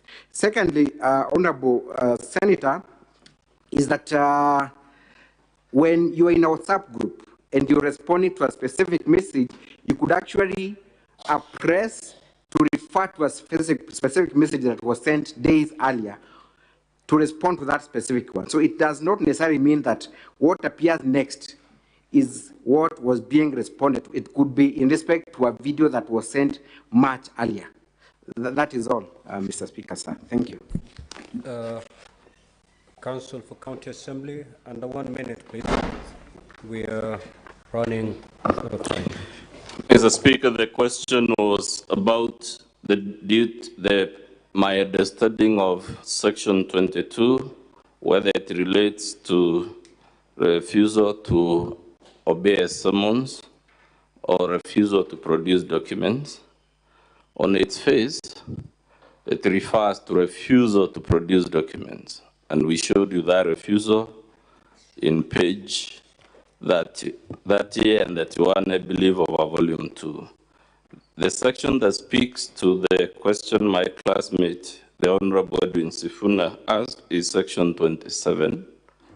It is the one that relates to the offense of failure to obey a summons, and specifically section 27, subsection 1, paragraph A.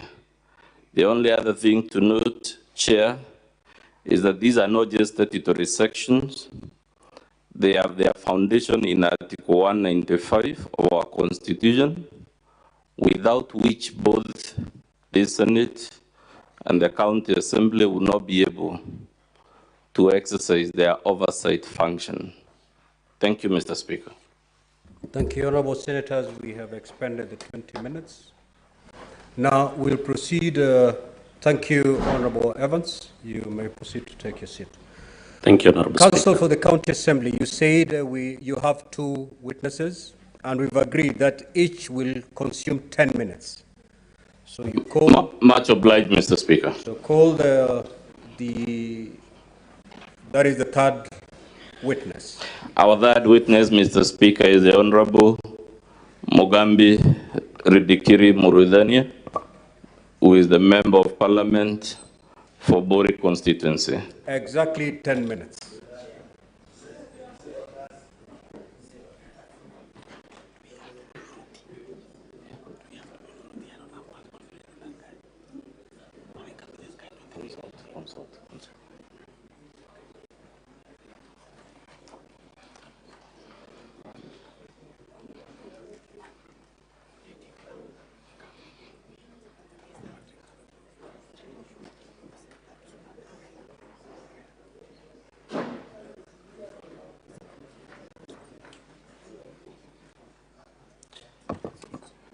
Mr. Speaker, the witness is in the chamber. He will be examined by my learned friend, Mr. Marius Maranya.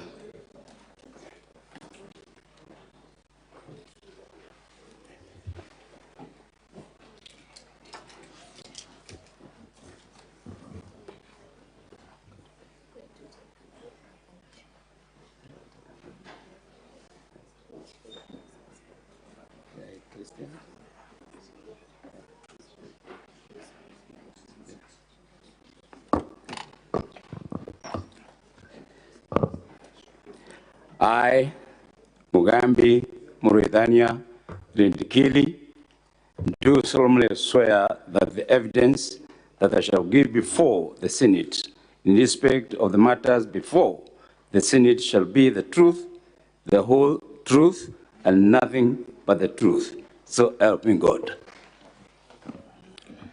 Thank you. I'll begin, Honorable Speaker, for the interest of time. Mr. Witness, kindly, for the interest of answer, introduce yourself in terms of your names and what you do for a living. Thank you, Council, Madam Speaker, the members of the Senate. My name is Mugambi Murudhania Rindikili, Member of Parliament of Bori constituency in Meru County. Thank you, Honorable Rindikili. When were you elected as Member of Parliament for Bori constituency? I was elected in 2017. I'm serving my second term.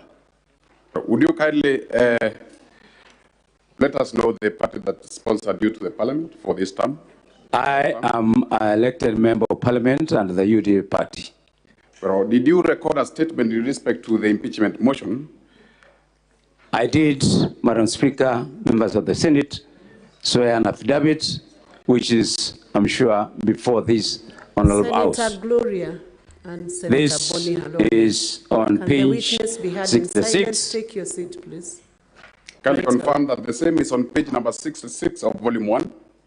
Yes, I do confirm, Madam Speaker, members of the Senate, that my sworn affidavit is on page 66 of volume 1. Page 66 of volume 1. Volume 1. The volume 1, the small book. Page 66.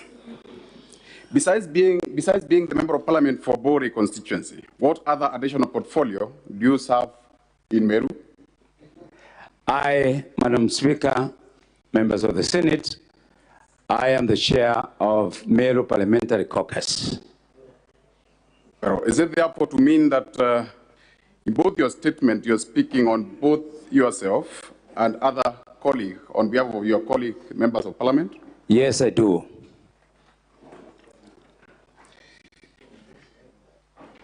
In your statement, you have variously or adversely decried the governor's vilification or bullying or demeaning of both yourself and your colleague, other members of parliament. Yes, it is true. Would you state in particular instances that such vilification or bullying has occurred? Madam Speaker, members of the Senate, on the 10th of September, we had a function which was graced by His Excellency the President and the Deputy President and the other leaders from Meru. And when the governor took the podium, he uttered words which were not conducive to good governance and leadership in our community. Honorable Speaker, this is the clip that was played in respect to Lare presidential meeting. I may not wish to replay the same. I will rely on the same. Which other forum except the presidential meeting has the governor vilified the members of your members and yourself, the members of parliament and yourself? Madam Speaker, members of the Senate, we had an incursion in Nakuru State Lodge where we were invited by His Excellency the President and the Deputy to cause a reconciliation among the deteriorating political situation in Meru County. It wasn't very pleasant. There was exchange of words, and the President had to warn us, and we had to prematurely leave the State House. In brief, Honorable Dikiri, would you kindly state some of the vilifying words that have been said by the governor against yourself and your members of parliament? On the 10th of September, Madam Speaker, and the members of the Senate, we had gathered as usual customary when you have visitors. The members of parliament present are given an opportunity to speak. On that specific day, we were 10 of us, including our deputy speaker of this Senate. So we were 10 number. Being mindful of time, how did you infer that in the Lare meeting, presidential meeting, that the governor was making reference to you and the member of parliament when she referred to 10 cartels earning $1 million shillings? Madam Speaker, members of the Senate, it's true we were 10 members of parliament, and to me, it implies that those are the cartels that Madam Governor was referring to, because she qualified that these are the 10 cartels who earn 1 million shillings and 500 shillings and above. So my implication, she was implying the members of parliament. In your statement, you referred to Governor having referred to you as cartels, corrupt, referred to your members as introducing their co-wives, affiliates. What do you make of such pronouns? Madam Speaker, members of the Senate, the word cartel is not a very nice cartel in a situation where you are referred to as greed, you're only interested with your stomach. So what Madam Governor was saying or implying is that us, we are not interested with anything else other than our greed. So we felt insulted and humiliated and demeaned in front of the president and the rest of our community in Meru. Any meaning of the word affilist referred to you by the governor? Affilist. Affilist? Yes. Affilist in the biblical terms, I think she says she is a bishop. So I'm sure when she takes the podium, she would be able to explain what affilist means, but that is not a present term to refer. Are these outbursts by the governor been informed by any provocation on your part or on the part of your members? Madam Speaker, members of the Senate, there are so many circumstances and venues where the governor has continued to verify the members of parliament. I remember there are issues in South Imenti, there are issues in Central Imenti, and the other areas. Madam Speaker, I am privy to this information because as their chairman, we share quite a lot. Out of all the elected members in Meru, is there any of the members that the governor is in good terms with? As far as I'm concerned, I lead a team of 12 members of parliament, including our deputy speaker, Honorable Kaduri. None of them is in the friendship with the governor, not because of our cause, but I think because of our attitude. And Honorable Dikiri, what effect has this demeaning and vilifying vilification of the governor caused yourself and as well as your leaders, your members, sorry? We are members of dignity. We are elected by people of Meru. The MCs were also elected by people of Meru. We were all elected, the governor was elected. So our concern is the deteriorating, which is almost nearing zero, of the relationship between our executive and the other leaders in the county. Does that mean that the vilification has caused you ridicule and embarrassment within your constituency? Or certainly, it has even gone beyond our county. Have you attempted to seek any resolution, or alternative dispute resolution between yourself, or to seek any, peacemaking forum with the governor? Madam Speaker, members of the Senate, yes, it is true. Our mission to the Nakuru State Lodge, that's what one of the dates of reconciliation. Madam Speaker, members of the Senate, we also had the opportunity of sitting in the boardroom of His Excellency the Deputy President. He gave us his boardroom to deliberate, to bring the MCs together, members of parliament, and others, so that we can have an amicable solution to the deteriorating political situation in our county. Yes, and very finally, because I'm mindful of time, some of the people, some of the persons you've approached for purposes of reconciliation, are they still pursuing this one, such as you've made reference to the Deputy President? Is he still pursuing the reconciliation or has given up? The last communication I had, they have given up. For the interest of time, I subject now the witness to cross-examination, Honourable Speaker, and thank you. Thank you, Counsel. Cross-examination. The cross-examination should take a maximum of 7 minutes. So, Counsel, you may proceed.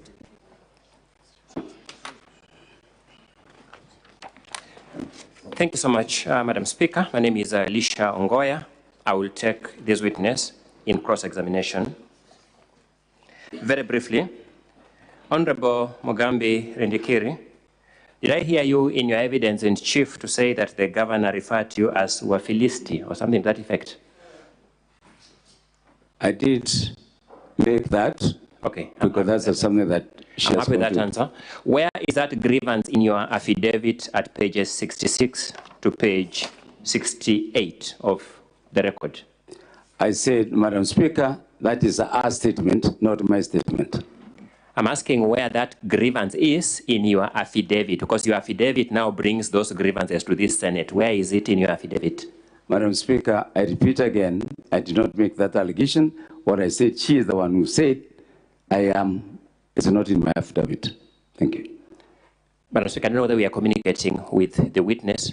The question is answered. He said it's not in. Thank you so much. Allow me to move to something else about Makatel Kumi. I understood you to say that Makatel Kumi meant 10 members of parliament from Meru County. Did I get you right?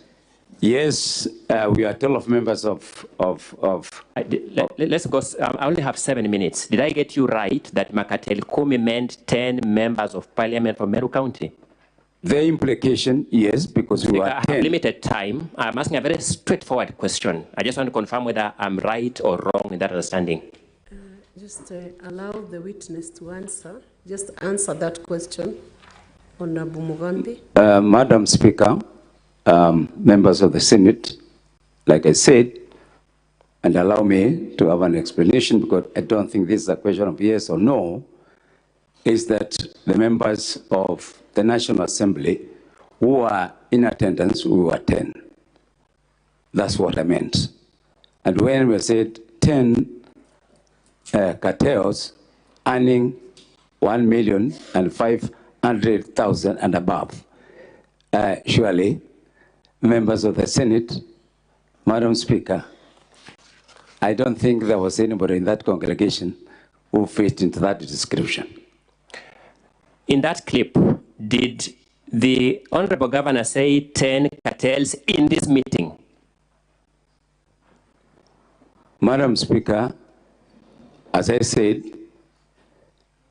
she said we cannot allow 10 cartels members take hostage, or for that matter, come and determine the future of the Meru politics. That's my implication. Back to my question, did the governor in that speech say 10 cartels in this meeting? I gathered it from there because I don't think Madam Governor would come out of her mind and start describing something that is not as some attachment with the presence. Honorable Mugambi, that question is direct. Just answer it. Answer. I took it to mean she was referring to the members of parliament. Did she in fact say 10 cartels in this meeting? It was not a meeting, it was a church service. Did she say 10 cartels in this event? Madam Speaker, yes. The record will bear us out. Fortunately for us, the Senate has watched that clip. Allow me to request that they play the video in the flash disk marked B from the governor's video supplied to the Senate. It's a very short clip. Technical team, please play the video.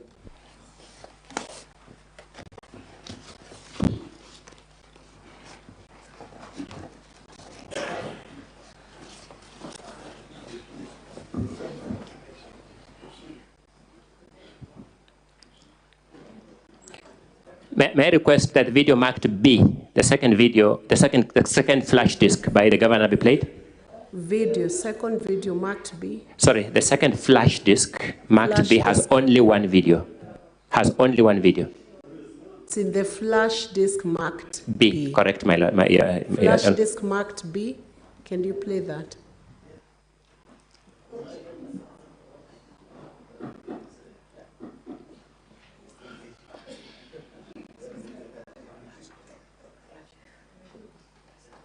You're right, Don.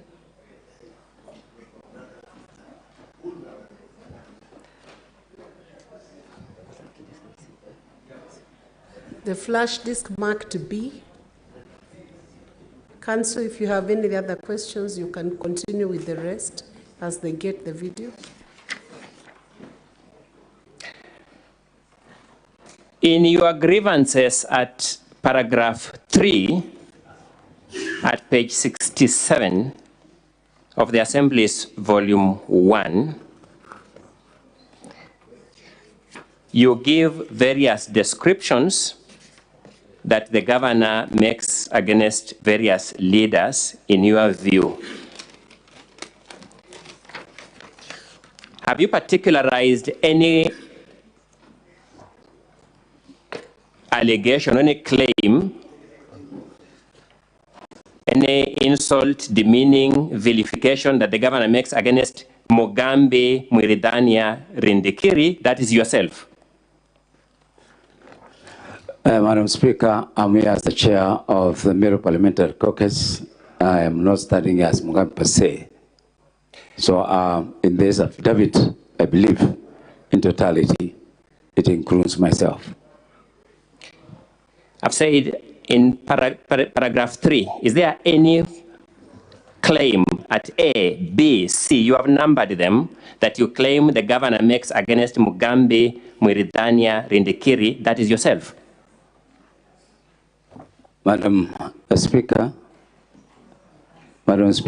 as I said, the implication of governor's statement referring us, and I seek your indulgence, Madam Speaker, members of the Senate, is that this is in reference to the discussion the governor presented.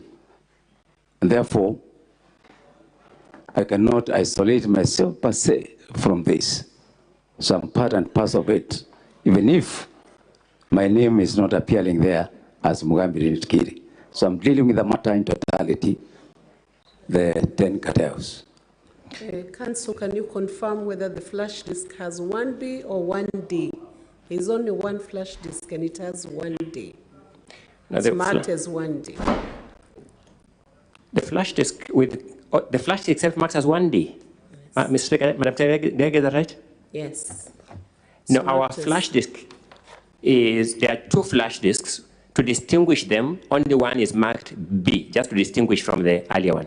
There's no two flash, so we just marked one B to distinguish it. It has only one video clip of less than 2 minutes. Check again, Secretariat. 1B. No, just B. It's marked just B. B for boy. Secretariat, confirm. Just for the record, Mr. Mugambi, your constituency is Buri constituency. You are quite right. At paragraph 3C, you complain about an allegation made against the member for Central Imenti constituency. Correct. At paragraph 3D, you complain about an allegation made against the member for South Imenti constituency. Correct. Is there any allegation made against the member for Buri constituency in a similar fashion? No. Thank you so much.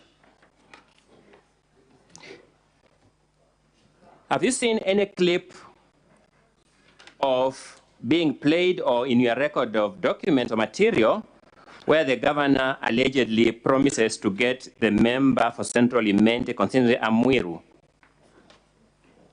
As I said, I share a lot of information as a caucus with the other members of parliament, and I believe there's a possibility, yes.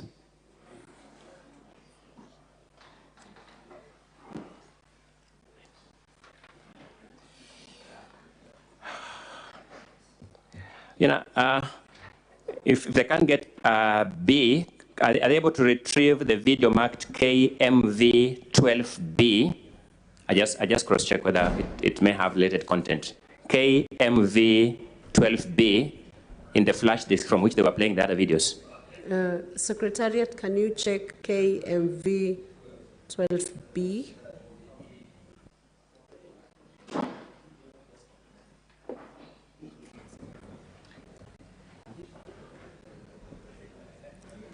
Council, can you wind up your cross-examination? You know, I don't know whether the clip was not found because the first one was not found, and your counsel is already there. He's confirmed it's not there, so they're looking out now for the second one you've requested.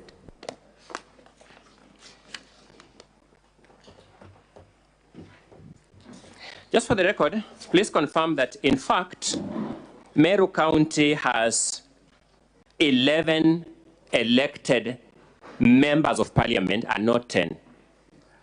As I said, the members of parliament present They included women rep and the senator. We have Is that two my members. question, by any chance?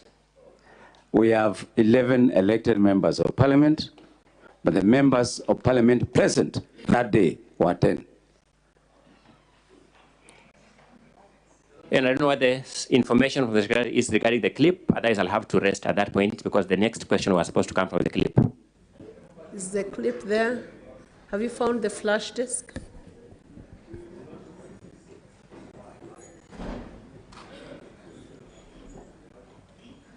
We might have to move on. Are you able to phrase the question without you remind him what was the content of the clip? Do you remember the event you attended where the Honorable Mpuri Aburi made sexual slurs using a stick called kibiriri? What they are going to do with the governor with that stick? Do you remember that meeting? There are so many meetings we have attended. Which one is particular? I'm talking about a particular one where the Honorable Mpuri Aburi described what they were going to do to the governor using the kibiriri stick. A particular meeting where that was made. I have attended many, that's what I'm saying. Of all those meetings had Mpuri Aburi making a sexual slur of what they were going to do to the governor using the kibiriri stick. I am not aware of them. And in the absence of the video clip, I am hamstrung. I would have wished that the witness sees himself saying they support what Mpuri Aburi has said.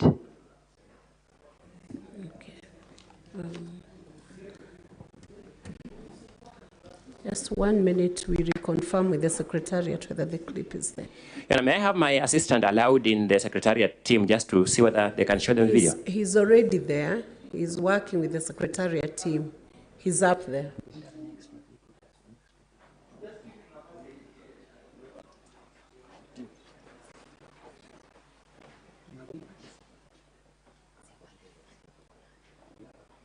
Council, they are checking out for it. We will indulge you to return that question if it is found. Have you found it? Yes.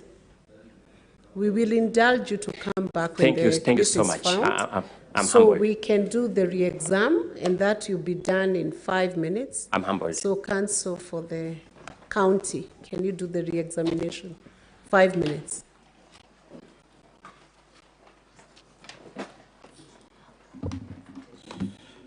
Honorable Ridikiri. Yes, Council. To the best of your knowledge, does the governor have any justification for this constant reference to MPs as cartels, greedy, watu wa tumbo zao, and all the other insults? A good governor will move with 12 members of parliament and 59 members of county assembly. My question, sir, to the best of your knowledge and conscience, has the governor ever had any justification for this war against MPs? Actually, it's a surprise that she can pick issues with the members of parliament. Do you know anything the MPs have done as a group to warrant this collective vilification every weekend?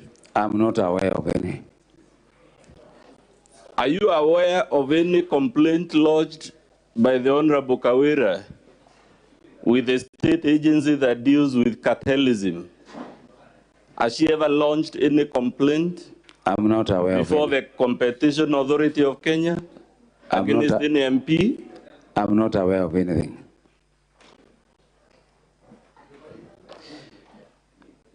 To your knowledge, what was the interpretation? I think that's the video Mr. Ongoya was referring to, Mr. Speaker. I don't know how we proceed given he had been promised some indulgence. I think I can allow him to put the question, then I can, if you permit, of course. Okay, let the video be played.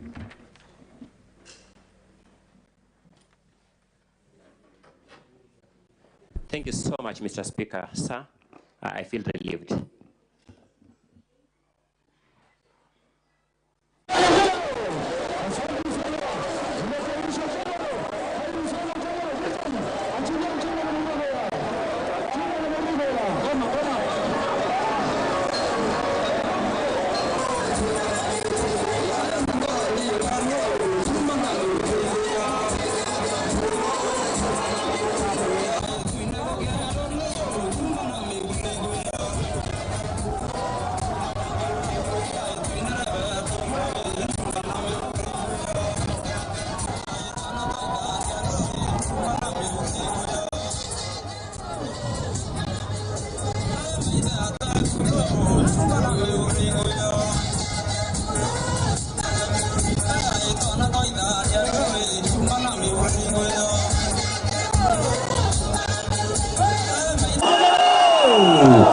Witness.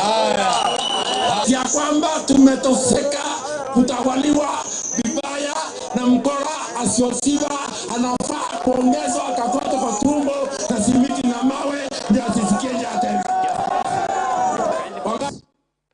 Did that witness just say wamechoka kuongozwa na mkora anafaa kuongezwa katoto kwa tumbo na simiti na mawe? That is Polo's statement. I didn't get that. Your answer? That is Polo's statement from what I'm gathering. Saying, did that speaker, that Mburi, make that statement that I've just said? I've said, Mr. Speaker, that is Polo speaking. That Mpuri, he has spoken those ones. That Mpuri is a member of your caucus, the caucus you come to represent here. True or not true? And that's true. Did your member make that statement I have just said? Yanafaa awekwe katoto kwa tumbo na simiti na mawe? I'll have to cross-check that because I don't know how katoto can be put in a komawe. Oh, honorable member. Mr. Speaker, you know, from where I come from, speaking about sexuality, you know, makes me a bit shy. You're just supposed to confirm what has been said. Yes, that's what he has said. Thank you. Let's proceed. Proceed playing.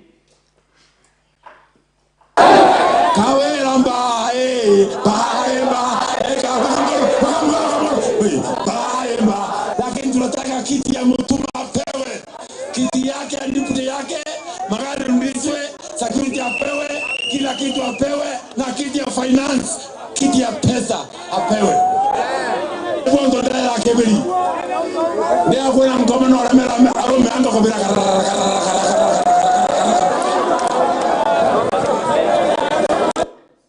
What is that speaker Council, saying? you have 3 minutes to conclude. Thank you so much, Mr. Speaker. I'll be done. What is that speaker saying? The person speaking. From what I can lead, this is why I've come with this stick to insert and stare Kawela, the Satan who has defeated men. Proceed, playing. Kwa hivyo sisi tunaunga mkono hilo mjadala umeletwa na Mheshimiwa Mporo na we have seen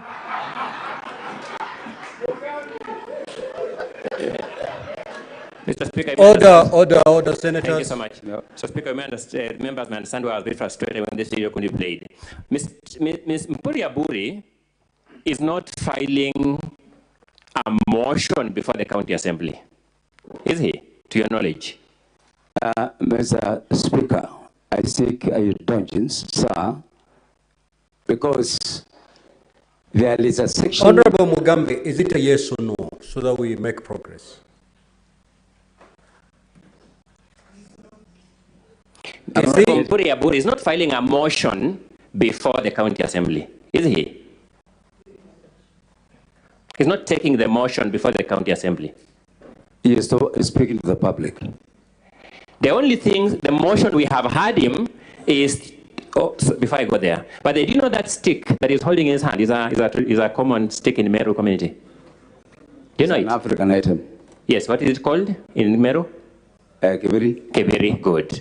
The motion he has done are two, to demonstrate what he's going to use that kebiri for, and two, the other motion is the deputy governor must be given the finance docket. Those are the two things he has spoken about there. Yeah. Is that not true?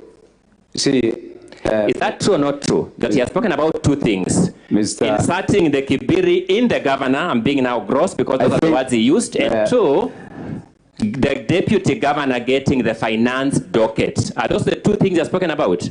Mr. Speaker, members of the Senate, I think that translation is not correct.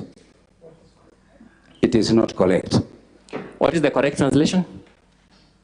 It is not correct. What it has been there, what is the correct translation I elected him to do is to read what was written there, but the interpretation and the translation is different. What is the correct translation?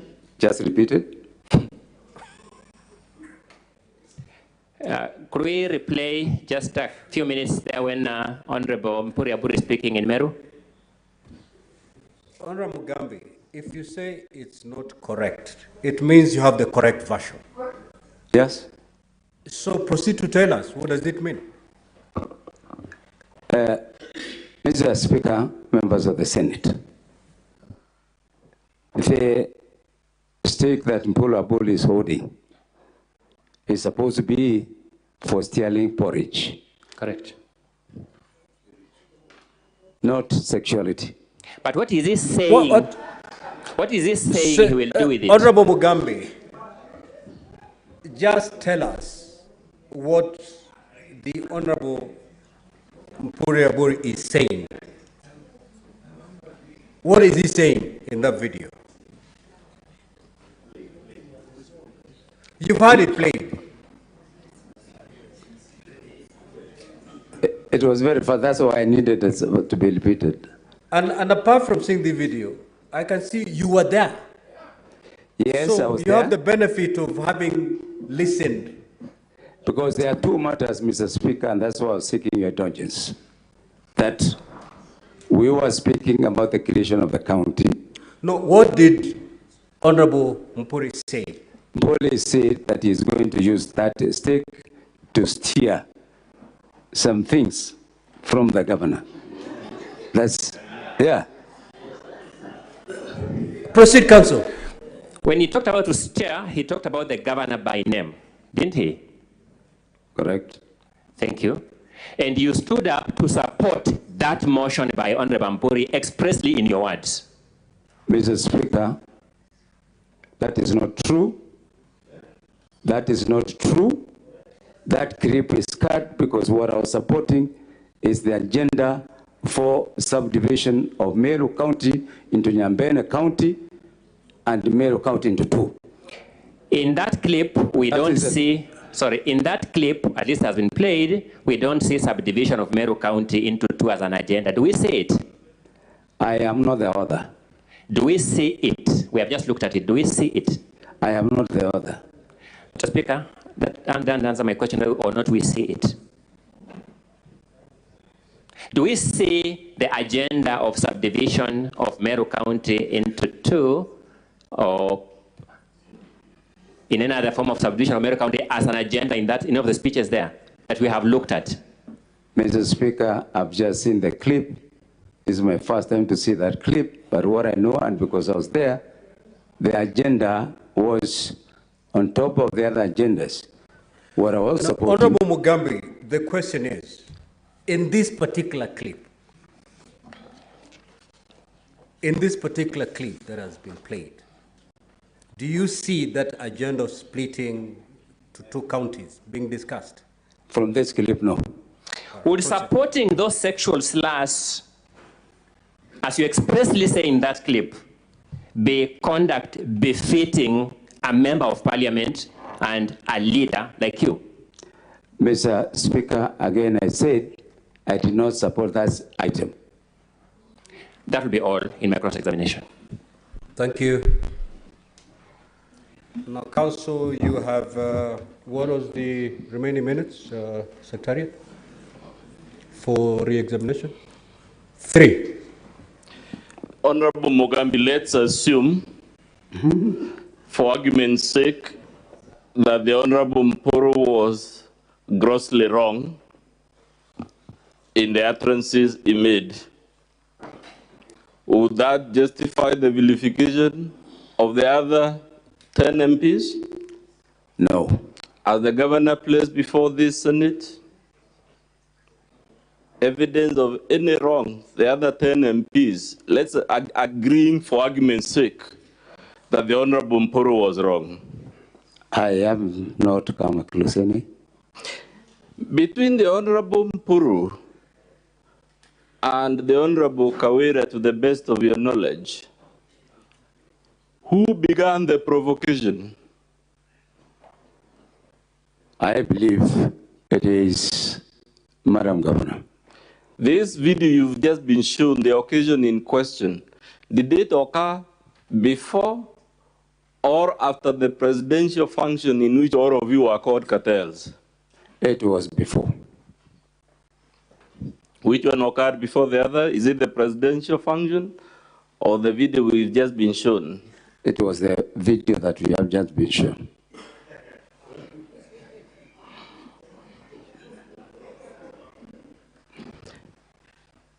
You said the Honorable Kirima was called a tractor? That was Honorable Dr. Shadrach Mwiti. As the governor explained, the basis for that slur in a response to the best of your knowledge? We saw it in the clip, and that was so demeaning. And we thought that as elected leaders, if there was any mistake done, it would have been followed by an apology. But the analogy clearly demonstrated a lack of respect for the elected member of parliament for South Imenti.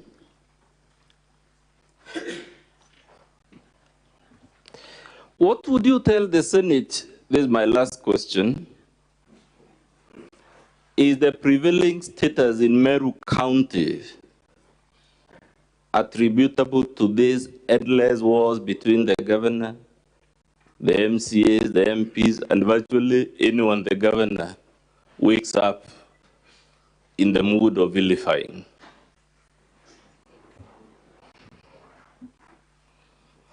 Come again? What is the prevailing general situation in Meru attributable to the governor's unending fights with other leaders?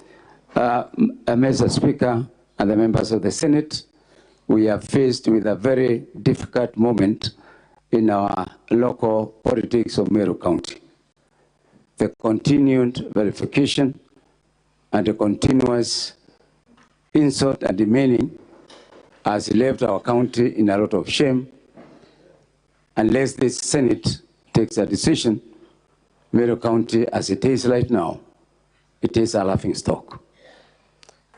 Council, I think that should conclude your session. Much obliged, Mr. Speaker. Now, Senators, I will give you 5 minutes for clarifications on this witness so that we conclude on the remaining witness. Senator Oroba.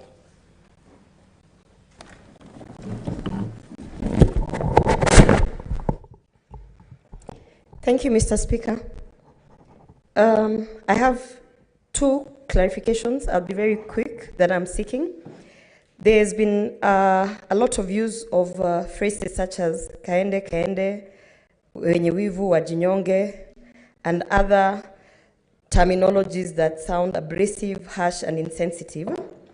I would be asking Mr. Speaker for clarification how those are grounds for impeachment, if they can tie them to either committing a crime, abuse of office, physical or mental incapacitation. My second clarification, Mr. Speaker, is we have so many from both parties, but this one I pose actually perhaps to both. We have a lot of evidence that has been submitted here in terms of exhibits in support of the impeachment motion, and they're quoting social media, WhatsApp messages, Facebook, and the likes. My question would be, for clarification, has this evidence actually passed through the legal process of authentication, legally known as the chain of custody, so that we can be sure that what we are referencing is actually the legitimate evidence? And is it possible to get the context of these screenshots? Because we are in the era where there's a lot of misleading. So perhaps if we can get the context or the full, instead of just giving a screenshot of partly of the message. And finally, Mr. Speaker, did you actually get consent for any social media exhibits that you've posted here? As you know, for instance, in WhatsApp, the data processor, the data manager is the administrator. Did you get consent to be able to table these alleged exhibits to support? Proceed, Council.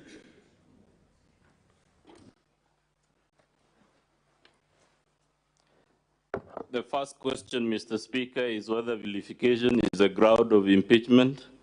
It is, because under the laws we've presented for the relevant count, public officers, including governors, are supposed to behave in a manner that brings honor and dignity to their office and the office of other public officers. They're legally obliged to refrain from bullying and vilifying. And these are chapter 6, Mr. Speaker, laws I'm talking about. Someone was just opening them for me. I'll perhaps, once it is open, I'll show it to you. There is a question of whether we can rely on WhatsApp, Facebook. The world moved a long time ago from that traditional hostility towards electronic evidence. As a matter of fact, Mr. Speaker, these days, even legal documents are served on WhatsApp. You check with the judiciary, WhatsApp is a recognized method of sending and serving even official summonses and court orders and whatnot. There is legal provision, of course, for how electronic evidence is to be presented. The requirement is one for authentication, and all you need is a certificate. We have presented that certificate in the affidavit of the mover of the motion. It identifies the devices from which these WhatsApp screenshots, Facebook, whatever, were downloaded. So all you need, Mr. Speaker, is to show the path and the device. And just for the record, we have those devices before the Senate. Should the Senate be interested in verifying whether indeed those WhatsApps were downloaded using those devices as required under Section 106B of the Evidence Act, or if you like, Section 78A of the Evidence Act. Is it possible to get the context of these screenshots? Of course it is, perhaps with or without some difficulty, but we tried during the evidence in chief to show you that the governor was actually trying to misrepresent the context by misleading you to believe that the procession we saw the deputy governor participate in September is the one that triggered the WhatsApps, when the WhatsApps are their own timestamps and date stamps that show they occurred several months before that and unfortunate incidents. Do we have consent? No such consent is required. And while still on this question, Mr. Speaker, we said early in the morning, the prevailing jurisprudence is that the proceedings before you are not akin to proceedings in a court of law. So those strictures about the rules of evidence and whatnot, even though we have complied with them, we've only done so ex abundanti cautela, out of abundance of caution, not because we were required or in any event obliged. And the sections of the law, Mr. Speaker, to be found in page 44 of our volume 3. There is a section, there are sections from the Leadership and Integrity Act, which is a direct derivative of our chapter 6. It has all those sections we've cited there. The one on bullying is at page 49 of our volume 3. And I could go on and on, Mr. Speaker, all we are trying to say. Council, we're really running. All we are trying to say, Mr. Speaker, is that these are valid grounds of impeachment, and if we doubt that they are, let us think how sustainable it is to have a county being run like that. We've already seen, because of this persistent campaign, matters escalating to levels of violence. We hope will remain at where they are and they will not escalate further. Thank you, Mr. Speaker. Senator Wambo.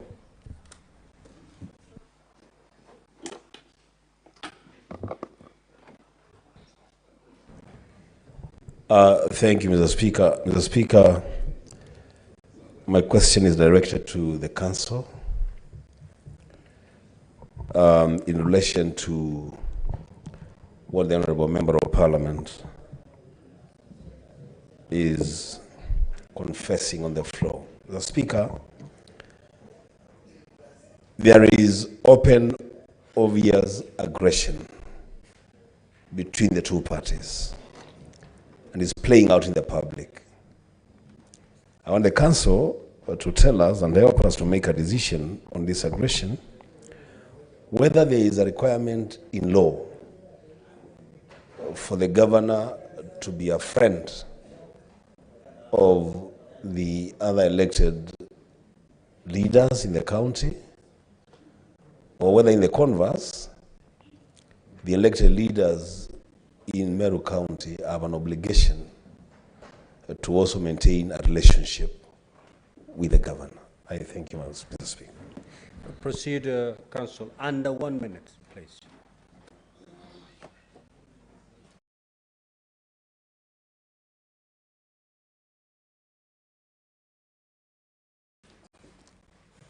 Mr. Speaker, there is a page, I believe, 20 of our volume 3.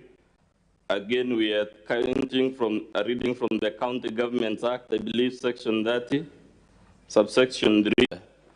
That would justify the vilification of the other 10 MPs for a whole year now and counting, non-stop, with no good basis at all.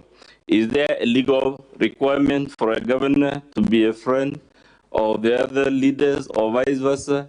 There is no legal requirement to be a friend to anyone, but there is a legal requirement to behave in a manner that brings dignity to the office of governor, and as I said earlier on, to refrain from all the things I've shown you, countless laws that say the governor shouldn't do. Thank you. Kindly usher in your last witness. Mr. Speaker, our last witness is Dr. Gitonga Luruti.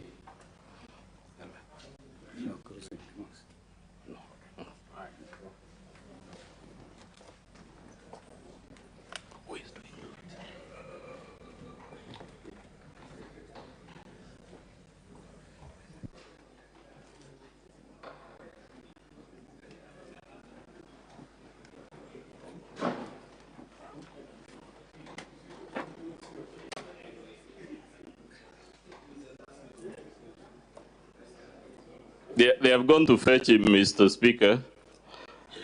And just for the record, he's only our last witness because given the time and the earlier discussion, clearly won't make it to call the others. Well, you know, Council, you've decided to put your emphasis on the previous, the second witness.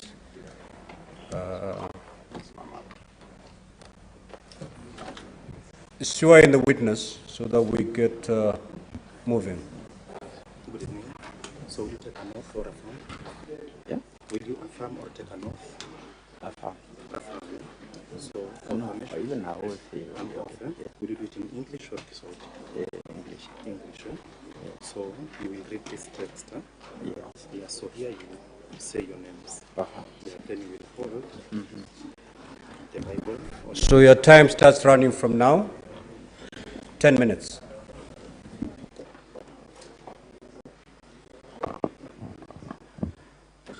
I, Jeremiah Gitonga Luruti, do here solemnly swear that the evidence that I shall give before the Senate in respect of the matters before the Senate shall be the truth, the whole truth, and nothing but the truth. So help me God. Honorable Speaker, my name is Meru. I'll take the witness to the examining chief. Dr. Jeremiah Gitonga Luruti, have you filed a witness statement or affidavit in support of the impeachment motion? Yes, I have. That is a statement at page 52 to 54 of the County Assembly's Volume 1. Yes. And you wish to produce that witness statement as your evidence